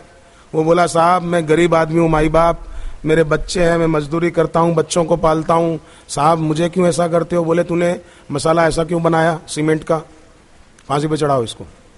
तो वो बेचारा था दुबला पतला, जल्लाद ले गए। इतनी पतली गर्दन के कोई फंदा फिट नहीं हो रहा था। बोले राजा साहब इसकी गर्दन बहुत पतली है, फंदा फिट नहीं हो रहा है। तो बोले इसमें क्या बड़ी बात है, जाओ कोई मोटा तगड़ा आदमी ढूंढ के ले आओ और उसको फांसी पे चढ़ा दो। किसी को भी, अपने को तो फांसी देनी है, कोई भी पकड़ के लाओ, देखो कोई मोटा तगड़ा आदमी मिल जाए तो जल्लाद सैनिक ढूंढने लगे, कोई मोटा तगड़ा मिल जाए। तो देखा जलेबी की दुकान के बाहर वही गुरुजी का चेला जलेबी खा रहा था, बड़ी बड़ी जलेबी, दो दो एक साथ। जल्लाद और सैनिक बोलने लगे कि ये आदमी है कि राहु है, इतनी बड़ी बड़ी जलेबी दो दो एक साथ खा रहा है। पकड़ा उसको, चल तुझे फांसी पे चढ़ाना है। मेरा कसूर क्या है? बोले तू इतना मोटा क्यों है, यही कसूर है तेरा, चल चल। लेके जा रहे थे, बेचारा रो रहा था। अब इसको गुरुजी की याद आ गई। दुख में सुमिरन सब करे, सुख में करे न कोई। पहले तो खा पी रहा था, तब तो गुरुजी को भूल गया। अब मुसीबत आई तो गुरुजी दया करो, गुरुजी रक्षा करो। तो गुरु होते हैं, दयालु होते हैं। गुरु ने पुकार सुन ली और आ गए। सुनकर करुण पुकार सदगुरु आ जाना। गुरु आ गए, देखा उसको फांसी के तख्ते पर ले जा रहे हैं। सैनिकों को आदेश दिया है रुको। तो गुरु का तो प्रभाव होता है ना। सैनिक रुक गए, बोले मुझे पहले मेरे चेले को कुछ कहना है। तो गुरुजी ने चेले को कान में कुछ कहा कि ऐसा ऐसा करना, बस सब मैं संभाल लूंगा बेटे, मैं आ गया हूं, चिंता मत कर। गुरु के होते हुए चेले को फांसी मिले, संभव नहीं है, तू मौज कर। तो वो जैसे ही फांसी उसके गले में डालने लगे तो गुरु ने कहा नहीं, इसको उतारो, इसके बदले मेरे को फांसी पे चढ़ाओ। चेला बोलता है नहीं नहीं, मेरे गुरु जी को नहीं हाथ लगाना, खबरदार, मेरे गुरु को हाथ लगाया, मुझे फांसी पे चढ़ाओ। गुरु बोले नहीं, मेरा चेले को मैं मेरे सामने मरता हुआ नहीं देख सकता, मुझे फांसी पे चढ़ाओ। दोनों झगड़ने लगे, पहले मैं। राजा तक बात गई। राजा आए, बोले तुम दोनों मरना क्यों चाहते हो? लोग तो बचने के लिए अपील करते हैं, तुम तो पहले मैं क्यों? गुरु ने कहा राजन इधर आओ, अलग से खानगी में बात कहनी है, अलग से सबको दूर करो। सबको दूर किया। अरे अभी ऐसा योग चल रहा है राजन कि अभी इस समय अगर कोई मरकर जाएगा ना, सीधा स्वर्ग में देवताओं के राजा इंद्र के आसन पे जा बैठेगा, इसलिए मैं पहले मरना चाहता हूं। चेला मानता ही नहीं है, बोलता मैं जाऊंगा। राजा ने कहा आप दोनों नहीं जाओगे, मैं जाऊंगा। ए जल्लादो, हटाओ इन दोनों को, फांसी के तख्ते पर मेरी तैयारी करो। गुरु ने कहा कमबख्त मरेगा, कोई इंद्र के आसन पे तेरे को नहीं बिठाएगा। अंधेर नगरी चौपट राजा कौन, वहां अंधेर थोड़ी करना है स्वर्ग में। तो फिर क्या करूं गुरुजी? गुरुजी ने कहा व्यवस्था ठीक बनाओ, अराजकता ना हो, अनैतिकता ना हो, निर्दोष व्यक्ति को सजा न मिले। सारी बात समझाई, सीख दी। राजा ने गुरु की सीख मानकर वैसी व्यवस्था कर दी। इसलिए शास्त्र में आया है कि देश में बड़े पदों पर जो हैं उनको सत्संग में आना चाहिए। पहले के जमाने में बड़े बड़े राजा सत्संग सुनना जरूरी समझते थे, आज तो जरूरी समझते ही नहीं।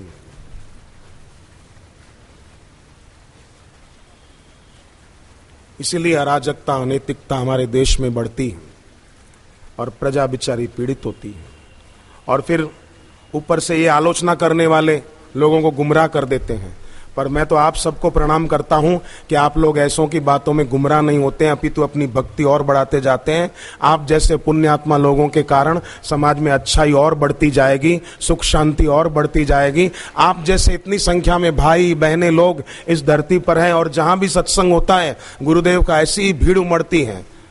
तो ऐसे सत्संगी लोग जिस देश में रहते हो उस देश में ऐसे निंदकों का जोर ज्यादा नहीं चल सकता, भक्ति बढ़ती रहेगी। क्योंकि भक्तों के अपने संकल्प होते हैं, शराबी कबाबी के संकल्प में जान नहीं होती। जो आदमी नाहक का धन हड़प करके बेईमानी और दगाबाजी और जालसाजी करता है उसके संकल्प में जान नहीं होती। दम तो ऐसे प्यारे साधकों के संकल्पों में हो सकता है, उनके संकल्पों में क्या दम होगा।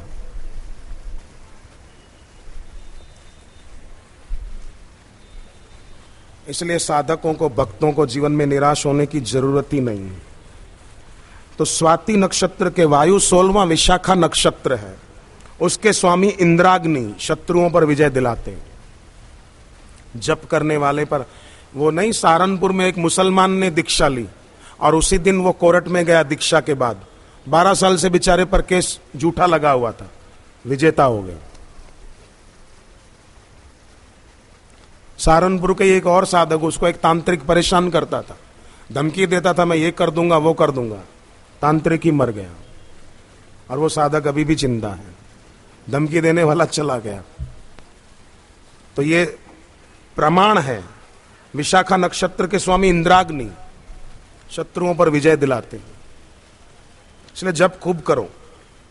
अनुराधा नक्षत्र के स्वामी मित्र देवता हैं, मित्रवत सबका पालन और ख्याल रखने वाले, पालन करने वाले। ज्येष्ठा नक्षत्र 18वां, इंद्र देवता उसके स्वामी है। ज्येष्ठा नक्षत्र सुख संपत्ति बढ़ाते हैं। जिनके जीवन में संपत्ति की कमी और पैसों की तंगी खूब खटकती है, वो जब ज्येष्ठा नक्षत्र का योग हो तो जप खूब करें, ज्यादा जप करें, संकल्प करके कि मेरे घर में थोड़ी ये परिस्थिति ऐसी है वो टल जाए और सुख संपत्ति बढ़े। भक्त के जीवन में संपत्ति होगी तो बुरा क्या है? भक्त के पास संपत्ति बढ़ेगी तो भक्त सत्कर्म में लगाएगा, शराबी के पास पैसा बढ़ेगा तो शराब में लगाएगा।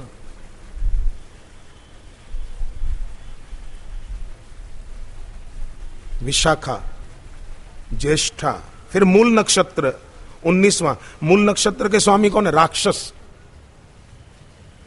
इसलिए आपको पता हो शायद कि मूल नक्षत्र में जो बच्चे जन्मते हैं उनकी विधि करानी पड़ती है ब्राह्मणों से, नहीं तो तकलीफ होती है।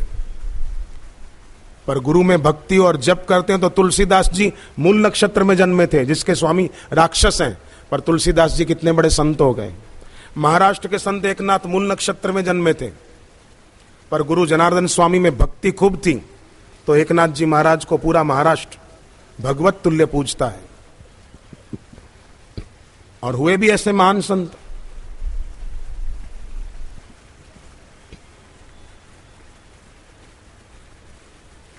तुलसीदास जी के गुरु आचार्य नरहरि, अपने गुरु में भक्ति ऐसी कि मूल नक्षत्र में जन्मे होने के बावजूद इतने बड़े संत हो गए। रामचरितमानस ग्रंथ कितने लोग पढ़ते हैं, कितने संत उसकी कथा करते हैं, और लोगों को उसमें आनंद आता है। पूर्वाषाढ़ा नक्षत्र 20वां, उसके स्वामी जल देवता। पानी में डूब रहा था लड़का, पर श्वास रोककर जप किया ओम नमो भगवते वासुदेवाय, तो गहरे पानी में अदृश्य शक्ति ने धक्का दे दिया, लड़का किनारे जा लगा। बाहर आया तो लोगों ने कहा तू कितनी देर से अंदर था, हमने तो तुझे देखा ही नहीं, हम कब से नहा रहे हैं। बोले मैं कब से अंदर गया था, पर श्वास रोक के जप कर रहा था। तकलीफ बहुत हुई पर मैंने हिम्मत नहीं आ रही, क्योंकि बापूजी से सुना था कि श्वास रोककर जो जप करते हैं उनको बहुत लाभ होता है, तो मैं करता रहा। तो पूर्वाषाढ़ा नक्षत्र के स्वामी जल देवता कैसे रक्षा की। जापक हो ना, उपद्रवी को कुछ नहीं होता, उत्पाती आदमी को ये लाभ नहीं हो सकता। जापक पक्का हो।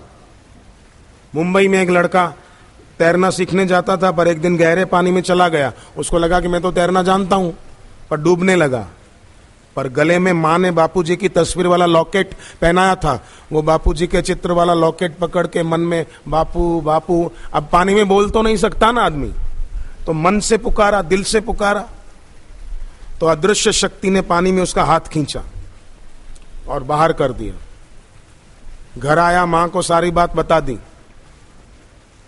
और मां की आंखों में कृतज्ञता के आंसू।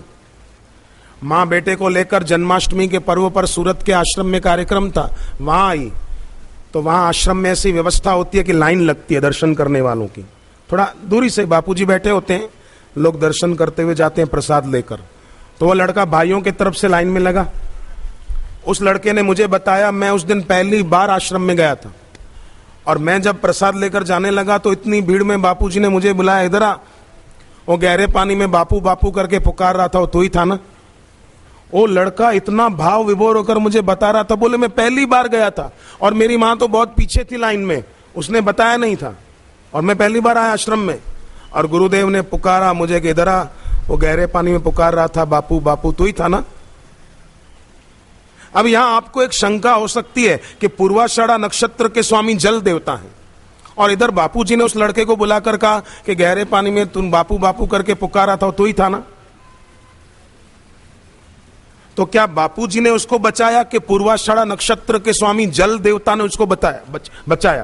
क्या बात है? अरे भाई साहब, भागवत में आता है, भगवान कृष्ण बोलते हैं, आचार्य माम विजानीयाद नाव मन्येत करहिचित न मर्त्य बुद्धया सूयेत सर्वदेवमयो गुरु। सारे देवताओं का वास सदगुरु में होता है। भगवान कृष्ण बोलते हैं।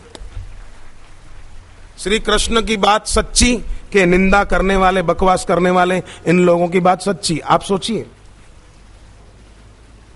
महाराष्ट्र में मुझे कितने लोगों ने कहा शिरडी के साईं बाबा ने उनको प्रेरणा दी, क्योंकि महाराष्ट्र के लोग शिरडी के साईं बाबा को बहुत मानते हैं, बड़ी ऊंची हस्ती थे। तो कई भक्तों ने बताया कि हमें साईं बाबा ने प्रेरणा दी और हमने बापूजी से आकर दीक्षा ली। ये भी मैं बनावट करके या मिलावट करके नहीं बोल रहा हूं। मिलावट करके, बनावट करके वो बोलता है जिसको दूसरों से कुछ लेना हो। मुझे आपसे कुछ लेना ही नहीं। मुझे दिल्ली में रहना ही कितनी देर है, कुछ घंटों का मेहमान हूं, जाना है मेरे को तो सूरत पहुंचना है। मुझे आपसे कुछ लेना नहीं। और जिंदगी में कभी मैं आपसे कुछ मांगूं, मुझे मेरे गुरुदेव का शिष्य ही मत मानना, चाहिए नहीं। हाँ, इतना जरूर चाहता हूं कि हम सब साधकों की भक्ति बढ़े, बस उपासना बढ़े, सदगुरु के चरणों में निष्ठा बढ़े, प्रेम बढ़े, प्रीति बढ़े। 21वां है उत्तराषाढ़ा नक्षत्र। उसके स्वामी विश्व देवता। जैसे श्राद्ध के आरंभ में विश्व देवता का पूजन किया जाता है, और यजुर्वेद का मंत्र है, मन में अगर बुरे विचार बहुत आते हैं तो ओम विश्वानि देव सवित दुरितानि परासुव यद भद्रम तन्न आसुव 3 बार बोला जाता है रोज सुबह। और चोटी में गांठ लगाई जाती है 3 बार। एक बार बोला, एक बार गांठ लगाई, दूसरी बार बोला, दूसरी बार गांठ लगाई, तीसरी बार बोला, तीसरी बार गांठ लगाई। 3 बार बोलकर 3 बार गांठ लगाते हैं कि मेरे मन के विचार शुद्ध हो, पवित्र हो। पर आज सब फैशन में लगे हैं, चोटी रखते ही नहीं है कि कौन क्या बोलेगा कि चोटी रखता है तो मैंने रखी है, कोई कुछ बोलता है। रखनी चाहिए, क्या हो जाए। ये सनातन धर्म की परंपरा है। तिलक रोज करो, शिखा का त्याग मत करो, चोटी रखो। फैशन फैशन, दिखावा दिखावा। लोगों की आंख में अपनी छवि अच्छी रखने के लिए ईश्वर की आंख में अपनी छवि क्यों बिगाड़ना? लोग कितना भी अच्छा कह दें, आखिर कब तक ईश्वर की आंख में छवि अच्छी बनाएं कि हम अपने सनातन धर्म के रीत रिवाज के अनुसार चलते हैं, तिलक रोज करते हैं और शिखा का त्याग नहीं करते हैं। ये अपनी वैदिक सभ्यता है। इसलिए भाइयों को, सबको मैं तो कहूं, सब भाई संकल्प करो, हम चोटी रखेंगे, शिखा का त्याग नहीं करेंगे।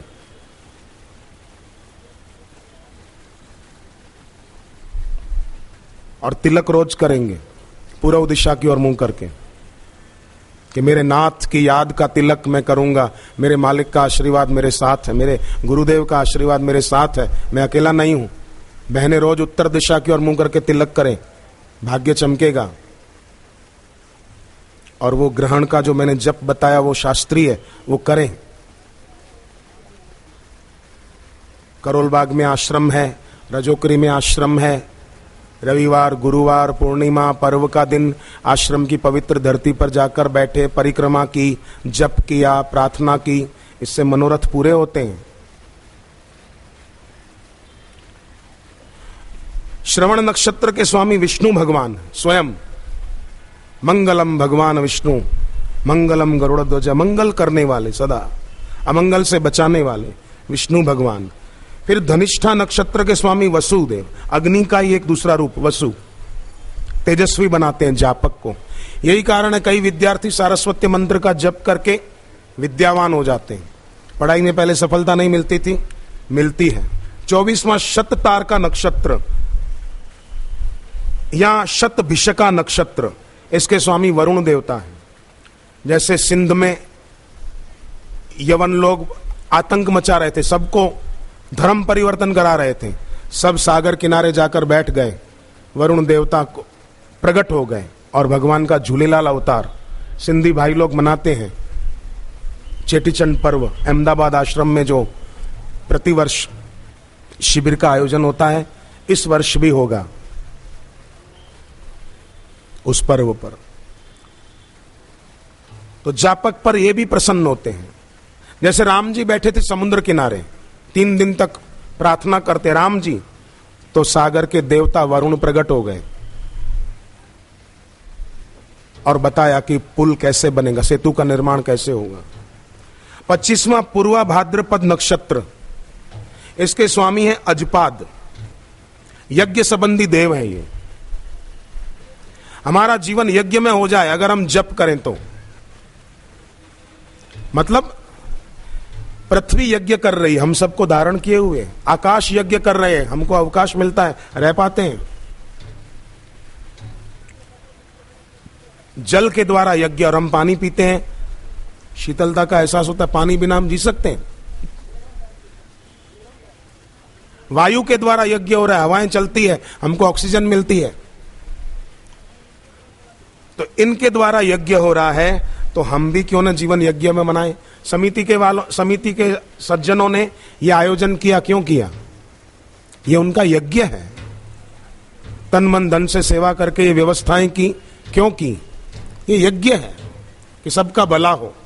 अपना कोई स्वार्थ नहीं है समिति वालों का कि हमारा नाम हो जाए, नहीं नहीं, बस सेवा हो जाए। तो दिल्ली में तो मुझे बहुत, दिल्ली के समिति के लोग कभी यमुना पार में, कभी यहाँ की समिति, रोहिणी समिति के लोग कभी द्वारका इलाके में, कभी रामलीला मैदान के तरफ सत्संग के आयोजन होते हैं। फिर दिल्ली के आसपास गाजियाबाद, बहादुरगढ़,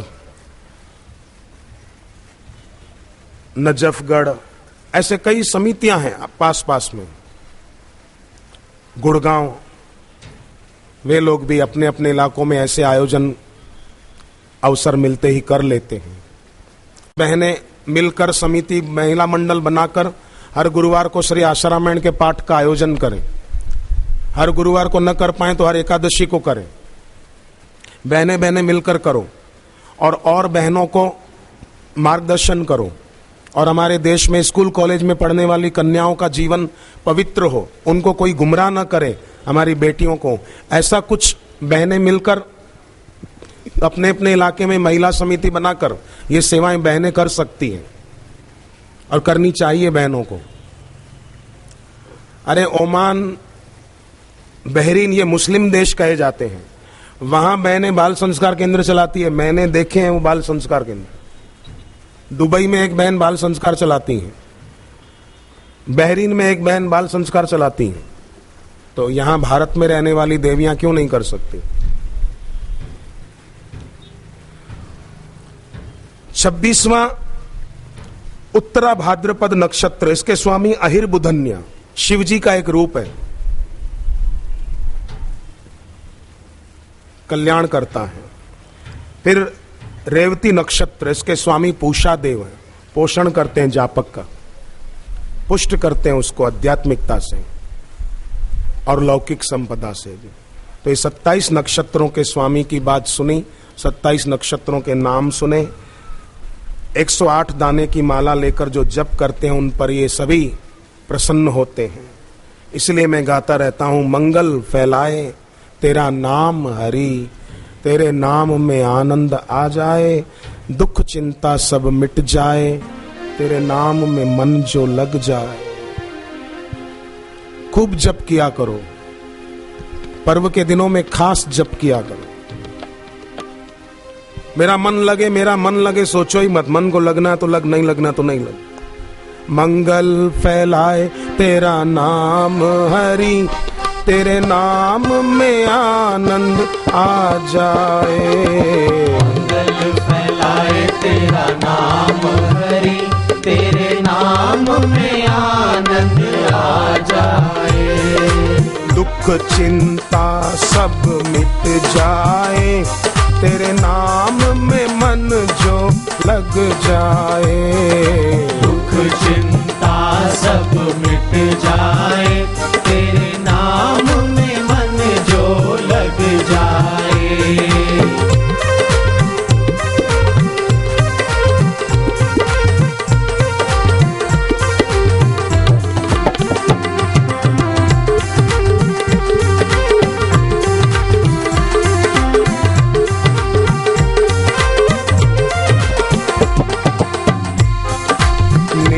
निर्मलता हरि नाम से मिलती, निर्मलता हरि नाम से मिलती।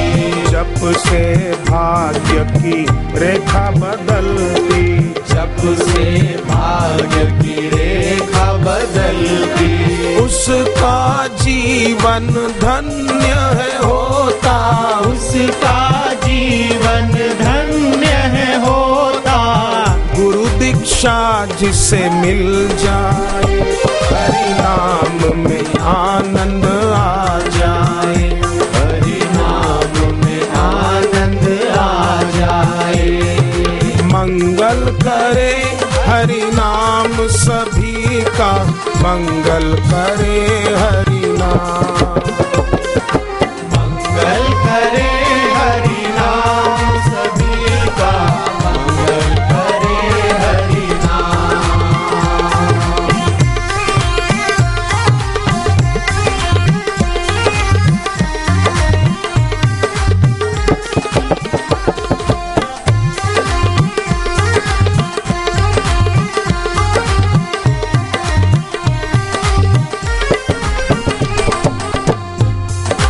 तारे हरि का नाम उसे जो, तारे हरि का नाम उसे जो, गुरुमुख हो हरि नाम जपे जो, गुरुमुख हो हरि नाम जपे जो।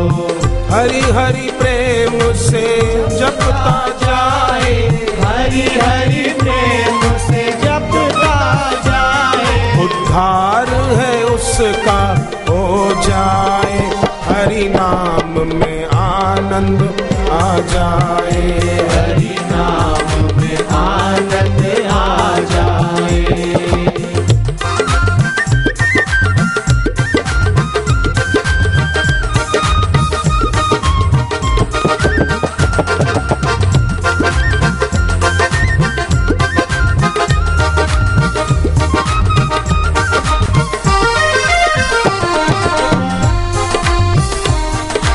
प्रेम गुरु का है जिस मन में, प्रेम गुरु का है जिस मन में, प्रेम गुरु का है जिस मन में, प्रेम गुरु का है जिस मन में।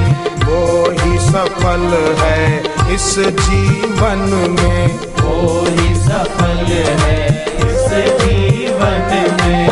गुरु शरण में आए हैं जो भी, गुरु शरण में आए हैं जो भी, गुरु कृपा है मिल जाए, हरि नाम में आनंद आ जाए, तो हरि नाम में आनंद आ जाए।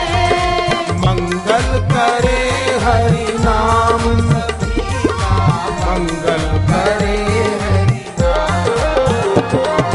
मंगल करे हरि नाम सभी का, मंगल करे हरि नाम।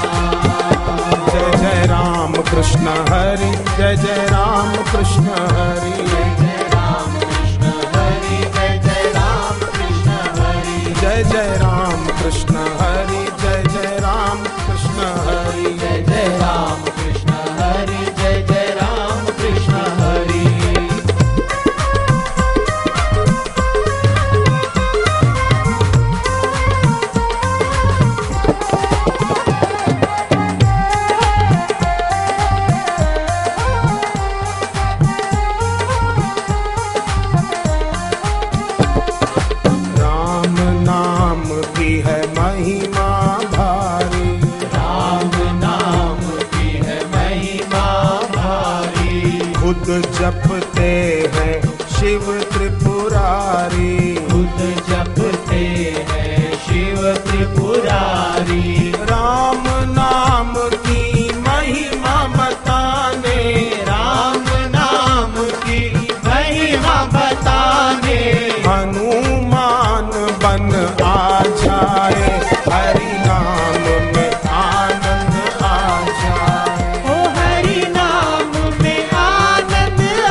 करे हरि नाम, सभी का मंगल करे हरि नाम।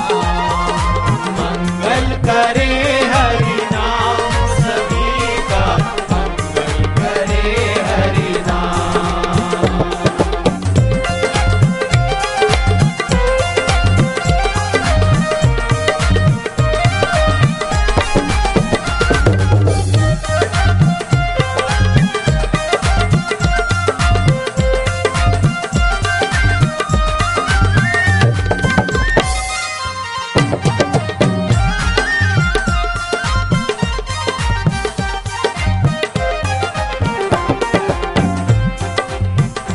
तेरा नाम मंगलकारी, तेरा ज्ञान हितकारी, तेरा नाम मंगलकारी, तेरा ज्ञान हितकारी। तेरे चरणों का ध्यान लगाऊं नित ही, मेरे गुरुवर चाहे सबका हित ही। ओ मेरे गुरुवर चाहे सबका हित ही।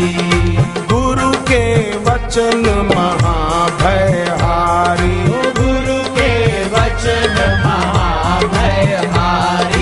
गुरु ही गोविंद कृष्ण मुरारी, गुरु ही गोविंद कृष्ण मुरारी। बंधु यही है, सखा यही है, मेरे मात पिता ये हैं। बंधु यही है, सखा यही है, मेरे मात पिता ये है। तुम्ही तन मन में, तुम्ही जीवन में, तुम तन मन में, तुम जीवन में। मेरे रोम रोम में समाए तुम ही, मेरे गुरुवर चाहे सबका हित ही। ओ मेरे गुरुवर चाहे सबका हित ही।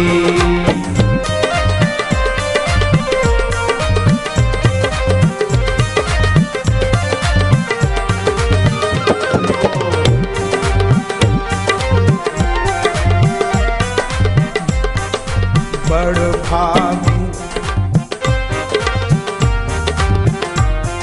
वो आदमी भाग्यशाली है जिसको सदगुरु का साथ मिल गया।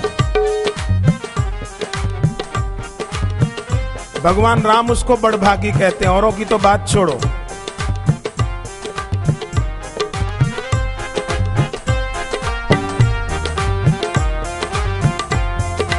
बड़भागी वो है इस जग में, बड़भागी वो है इस जग में। प्रेम है जिसका गुरु चरणों में, प्रेम है जिसका गुरु चरणों में। सोया भाग्य भी जग जाए जो तेरे दर पे आए हैं। सोया भाग्य भी जग जाए जो तेरे दर पे आए हैं। सौभाग्य मेरे, सद्भाग्य मेरे, सौभाग्य मेरे, सद्भाग्य मेरे। मेरे जीवन का हर सुख भी तुम्ही। मेरे गुरुवर चाहे सबका हित ही। मेरे गुरुवर चाहे सबका हित ही।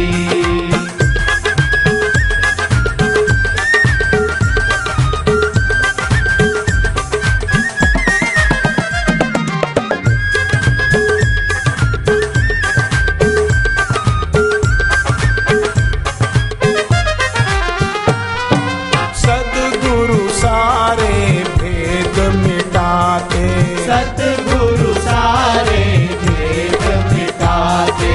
मोह निशा से सबको जगाते, मोह निशा से सबको जगाते।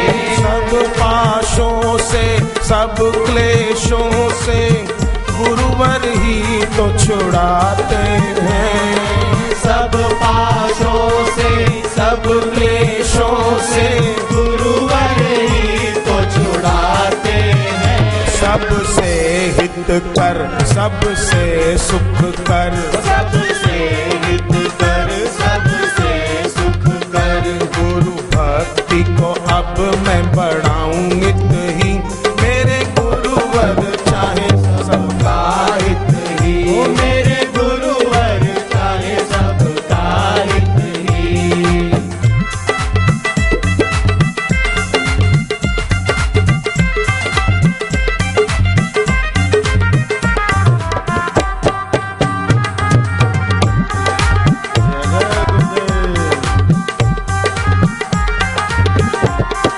दुख के मूल को हर लेते हैं, दुख के मूल को हर लेते हैं, सुख सच्चा फिर भर देते हैं।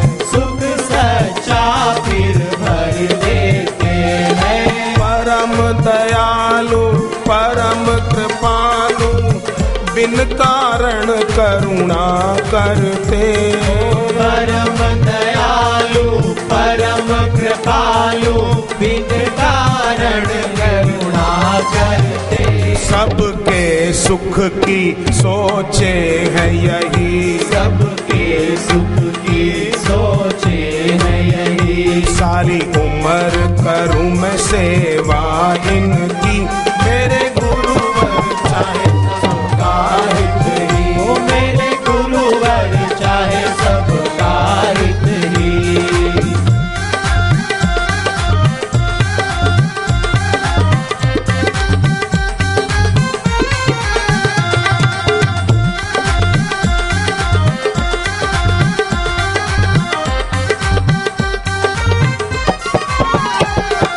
मधुर मधुर दर्शन है इनका, मधुर मधुर दर्शन है इनका।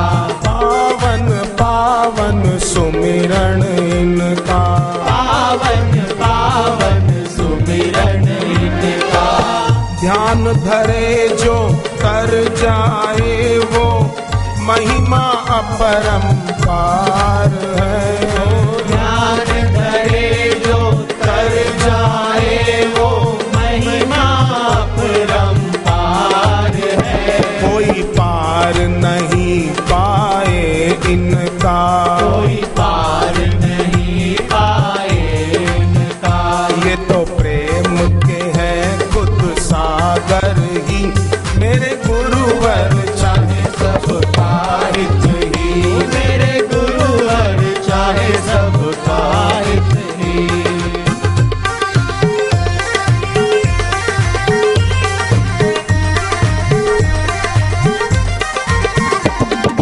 दुख चिंता गुरु नाम से भागे, दुख चिंता गुरु नाम से भागे। भय और शोक न फटके आगे। भय और शोक न फटके आगे। काल असर ना डाले उस पर, जिस पर हाथ तुम्हारा है। काल असर ना डाले उस पर, जिस पर हाथ तुम्हारा है। शिव मृत्युंजय महाकाल तुम्ही, शिव मृत्युंजय महाकाल तुम्ही। जग जननी जगदम्बा तुम ही, मेरे गुरुवर चाहे सबका हित ही। ओ मेरे गुरुवर चाहे सबका हित ही। हरे राम राम राम हरे हरे। हरे राम राम राम हरे हरे। हरे कृष्ण कृष्ण कृष्ण हरे हरे। हरे कृष्ण कृष्ण कृष्ण हरे हरे। राम राम हरे हरे। राम राम हरे हरे। राम राम हरे हरे। राम राम हरे हरे। सद्गुरु देव भगवान की जय। ओम नमो भगवते वासुदेवाय। ओम नमो भगवते भगवते वासुदेवाय। अभी पूज्य बापू जी पधारेंगे। गुरुदेव के आशीर्वचन से इस आयोजन की पूर्णाहुति होगी और बापू जी फिर होली का रंग छांटने के लिए जो लोग दोपहर को नहीं आ पाए उनको लाभ गुरुदेव के कर कमलों से मिलेगा।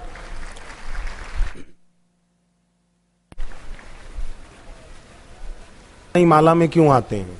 110 क्यों नहीं, 111 क्यों नहीं? इसका ये मूल कारण देखो। 27 नक्षत्र, एक नक्षत्र के 4 चरण, ग स द ए, इस नाम होते हैं ना अक्षर।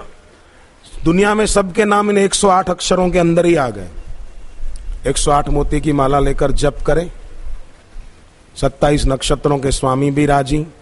हाथ में माला ली तो हाथ में ग्रहों का स्थान, ग्रह भी राजी। ग्रहों के स्वामी शिव जी भी राजी। आनंद ही आनंद। पर बेकार में कुछ लोग बेचारे परेशान होते रहते हैं कमजोर मानसिकता के कारण। जो उपाय सुने वो करेंगे और आश्रम में वट वृक्ष की परिक्रमा करके जप ध्यान प्रार्थना करेंगे। जिनको जरूरत ना हो, याद हो प्रार्थना, वो मत लेना, दूसरे लोग लेना। दिव्य प्रेरणा प्रकाश, लोक कल्याण सेतु, मंगलमय जीवन मृत्यु, ये सत्संग की पुस्तकें सेवादारी सेवा करते हैं।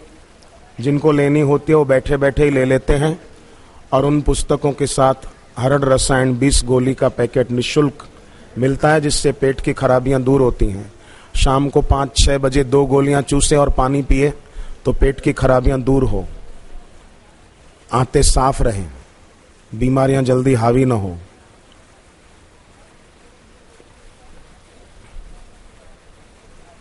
जिनको पता नहीं, नए हैं, पहली बार आए हैं, उनको बता दूं, आश्रम के जो कैलेंडर हैं उसमें एक सुविधा है, तिथि वार और तारीख साथ में है।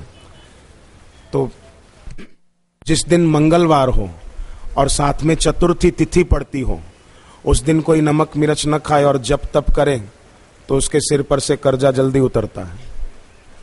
बेटी मंगली है या बेटे को मंगल है और उनकी शादी में अड़चन आ रही है तो वो मंगलवार को नमक मिर्च न खाएं और ओम हुम श्री मंगलाय नमः, ओम हुम श्री मंगलाय नमः जप करें तो उनको लाभ होता है, उनके भी रुकावटें दूर होती हैं।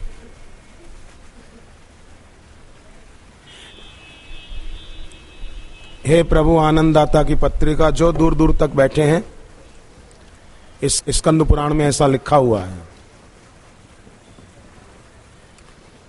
हे प्रभु, प्रार्थना का पाठ कर लेंगे, जो नए लोग आए हैं वे भी कर लें। सुना, वहां सेवा भी की। 10 फरवरी शाम को प्रयागराज से हमें दिल्ली आना था।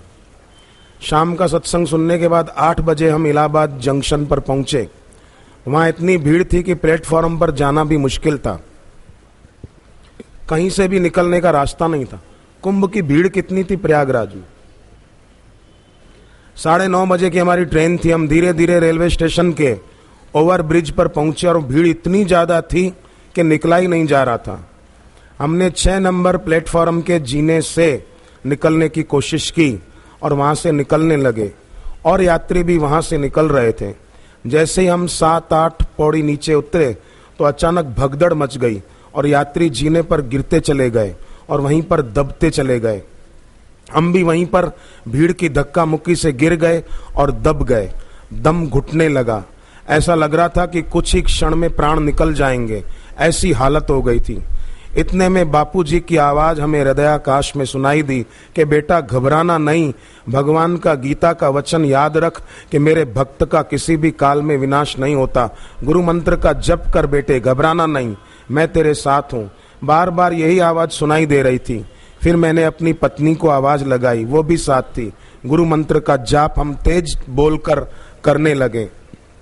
कुछ ही देर में जो भीड़ का प्रेशर आ रहा था वो बंद हो गया और हमें थोड़ी मदद भी मिल गई और हम सुरक्षित यहाँ पहुंच गए। उस समय भीड़ में दबकर 36 आदमी बेचारे दुनिया से चल बसे थे और कई बेचारे घायल भी हो गए थे। तो देखो, भरणी नक्षत्र के स्वामी यमराज मैंने बताया, और जप करते हैं तो भरणी नक्षत्र के स्वामी यमराज जापक पर खुश भी होते हैं। ये प्रत्यक्ष उदाहरण। इनका नाम है शिवराज यादव, दिल्ली पुलिस में। आगे आ जाए तो ये खुद हैं स्वयं। इन्होंने थोड़ा आगे आ जाए, बाहर, इधर आगे आगे बाहर, लोग देख सकें जिनका मैंने अनुभव बताया। थोड़ा आगे चले जाएं, धन्यवाद। दिल्ली पुलिस में शिवराज यादव।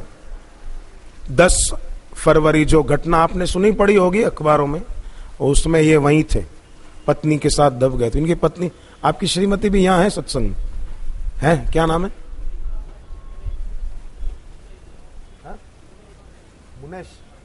इनकी धर्मपत्नी, शिवराज जी की धर्मपत्नी आवाज सुन रही तो आगे आ जाए।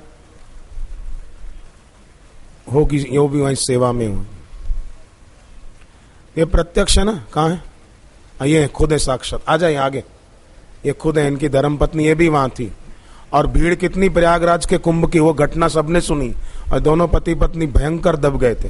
पर भरणी नक्षत्र के स्वामी यमराज जापक पर नाराज कैसे रह सकते हैं, जापक पर प्रसन्न हो जाते हैं। ये इनकी धर्मपत्नी। हरिओम कर दो बहन जी।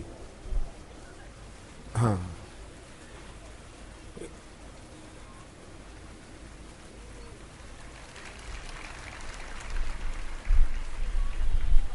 ठीक, बैठिए बैठिए, इधर आगे ही बैठ जाइए। हाँ, ये मैंने नक्षत्रों के स्वामी की जो बात बताई उसका प्रत्यक्ष देख लिया ना।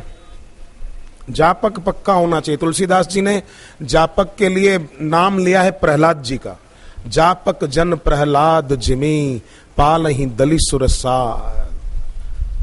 राम नाम नर केसरी। कलयुग में भगवान का नाम वो भगवान विष्णु के नरसिंह अवतार के समान। रामचरितमानस में एक और तुलसीदास जी ने प्रसंग बताया। काल नेमी कलि कपट निधानु नाम सुमति समरथ हनुमान। ये कालनेमी, जैसे रावण का भेजा हुआ आदमी कालनेमी चाहता था कि हनुमान जी भी मर जाएं और लक्ष्मण जी भी मर जाएं, समय पर बूटी न पहुंचे, ये कालनेमी चाहता था। परंतु हनुमान जी ने क्या किया? कालनेमी का काम सफल होने दिया। कालनेमी को काल के हवाले कर दिया, सीधा दक्षिण दिशा में रवाना कर दिया, चल तू जा। तो कलयुग में भगवान का नाम गोस्वामी जी कहते हैं समर्थ हनुमान जी की तरह है, वो रक्षा करेगा। इसलिए भगवान नाम जप खूब कीजिए। यहां से जब घर जाएं, गुरुदेव के आशीर्वचन सुनकर, वो रंग छटवा कर, तो घर जाते जाते भी जप करते करते जाएं। बहनें खाना बनाएं, जप करते करते बनाएं। भाई लोग सुबह ऑफिस पर जाएं, दुकान पर जाएं, जहां आप जाते हैं अर्थ उपार्जन के लिए, जप करते हुए जाएं। सूर्य ग्रहण, चंद्र ग्रहण जब भी हो, एक एक माला। चंद्र ग्रहण हो तो ओम ऐं क्लीं सोमाय नमः, ओम ऐं क्लीं सोमाय नमः, ओम ऐं क्लीं सोमाय नमः। और जब सूर्य ग्रहण हो तो ओम ह्रीं ह्रीं सूर्याय नमः, ओम ह्रीं ह्रीं सूर्याय नमः, ओम ह्रीं ह्रीं सूर्याय नमः। चंद्र ग्रहण है तो ओम ऐं क्लीं सोमाय नमः। दैवी शक्तियां हम पर प्रसन्न होगी, हमें वरदानों से भरेगी। असुरों ने तप किया तो देवी शक्तियों ने वरदान दिए। हम लोग तो साधक हैं, सत्संगी हैं।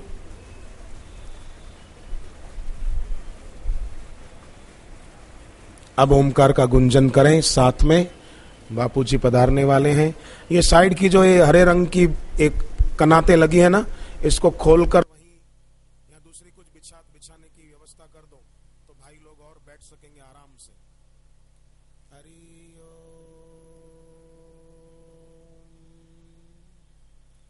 दूसरी प्रार्थना बहनों की तरफ, जो भाई लोग बैठ गए हैं, स्थान अभाव के कारण उधर बैठे हैं, कोई बात नहीं, पर एक बात का ध्यान रखना, जब बापूजी गाड़ी में बैठकर आएंगे तो इधर से भाई लोग बहनों की तरफ प्रवेश न करना, वहीं से पीछे निकल जाना, ताकि बहनों को असुविधा ना हो। केस ओमकार का जप जो करते हैं और शरीर छूटने के समय भी अगर जप हो जाता है तो उनकी बड़ी ऊंची गति हो जाती है। इसलिए कोई बुजुर्ग आपको लगे कि अब उनका शरीर ज्यादा दिन नहीं टिकेगा, तो उनके पास बैठकर अगर भगवत गीता का 8वां अध्याय पाठ किया जाए तो आपने उनकी बड़ी सेवा कर दी। भले वो सुन पाए या न सुन पाए, आप उनके आगे बैठकर पढ़ के मुंह से बोलकर 8वां अध्याय पढ़ा करो। कोई भी आपको लगे आपके पड़ोस में, परिचितों में कोई बहुत बड़ी उम्र हो गई और ज्यादा समय लगे, इनका शरीर नहीं टिकेगा, गीता का 8वां अध्याय पढ़ो, उनकी आत्मा आपको आशीर्वाद देगी। और जो गुजर गए उनके नाम से 7वें अध्याय का पाठ किया जाता है और विष्णु सहस्त्र नाम का पाठ किया जाता है। कोई हमारे सगे संबंधी गुजर गए और उनकी हमको याद बहुत आती है, तो 3 काम करें उनके नाम से। एक तो उनके नाम से भगवत गीता और विष्णु सहस्त्र नाम का पाठ करें, पुण्य उनको अर्पण करें। हाथ लोटे में जल लेकर सूर्य भगवान को अर्घ्य दे दें कि हमने जो विष्णु सहस्त्र नाम पढ़ा और भगवत गीता पढ़ी, इसका पुण्य हमारे अमुक व्यक्ति को मिल जाए। मेरा अमुक नाम, अमुक गोत्र, और इसका पुण्य हम अर्पण कर रहे हैं। अमुक उनका नाम और गोत्र बोलकर उनके लिए अर्पण कर रहे हैं। दूसरा काम करें कि उनकी जब भी याद आए ऐसे सोचो कि वो भगवान के धाम में बैठे हैं। और तीसरा काम करें कि उनके नाम से अमावस्या के दिन गरीब बच्चों को कुछ खाने का देकर आ जाए, पूरी सब्जी, थोड़ा कुछ मीठा। 5 या 7 अमावस्या तक भी ऐसा करें तो अच्छा है। अगर भगवान ने पैसा दिया है और हर अमावस्या को कर सकें 2-4 गरीब बच्चों को रोटी सब्जी या पूरी सब्जी और कुछ मीठा देकर आ गए तो बढ़िया है, भाग्य की लकीरें बदल सकती।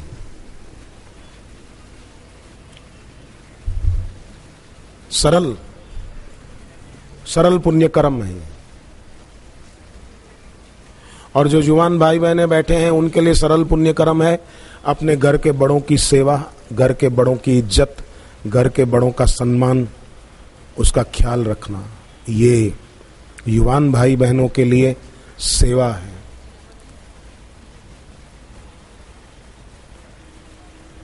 तो कोई बोले मेरे को मेरे पिताजी भक्ति से रोकते, अपवाद हर जगह होता है। प्रहलाद को हिरण्याकश्यपु रोकते थे, उसका मतलब सब पिता माता ऐसे नहीं होते हैं। प्रहलाद को उसके पिताजी रोकते थे, पर मां कितनी महान थी। तो मां सत्संग सुनती थी ना, प्रहलाद गर्भ में थे, मां नारद जी का सत्संग सुनती थी। और प्रहलाद जी कितने महान आत्मा जन्मे थे।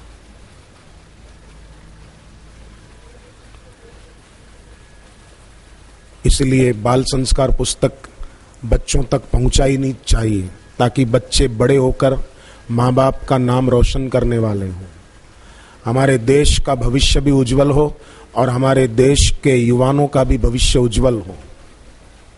हमारे देश के विद्यार्थी सजाग होंगे तो जरूर विद्यार्थियों और युवाओं का भविष्य बहुत सुंदर, माता पिता भी खुश होंगे।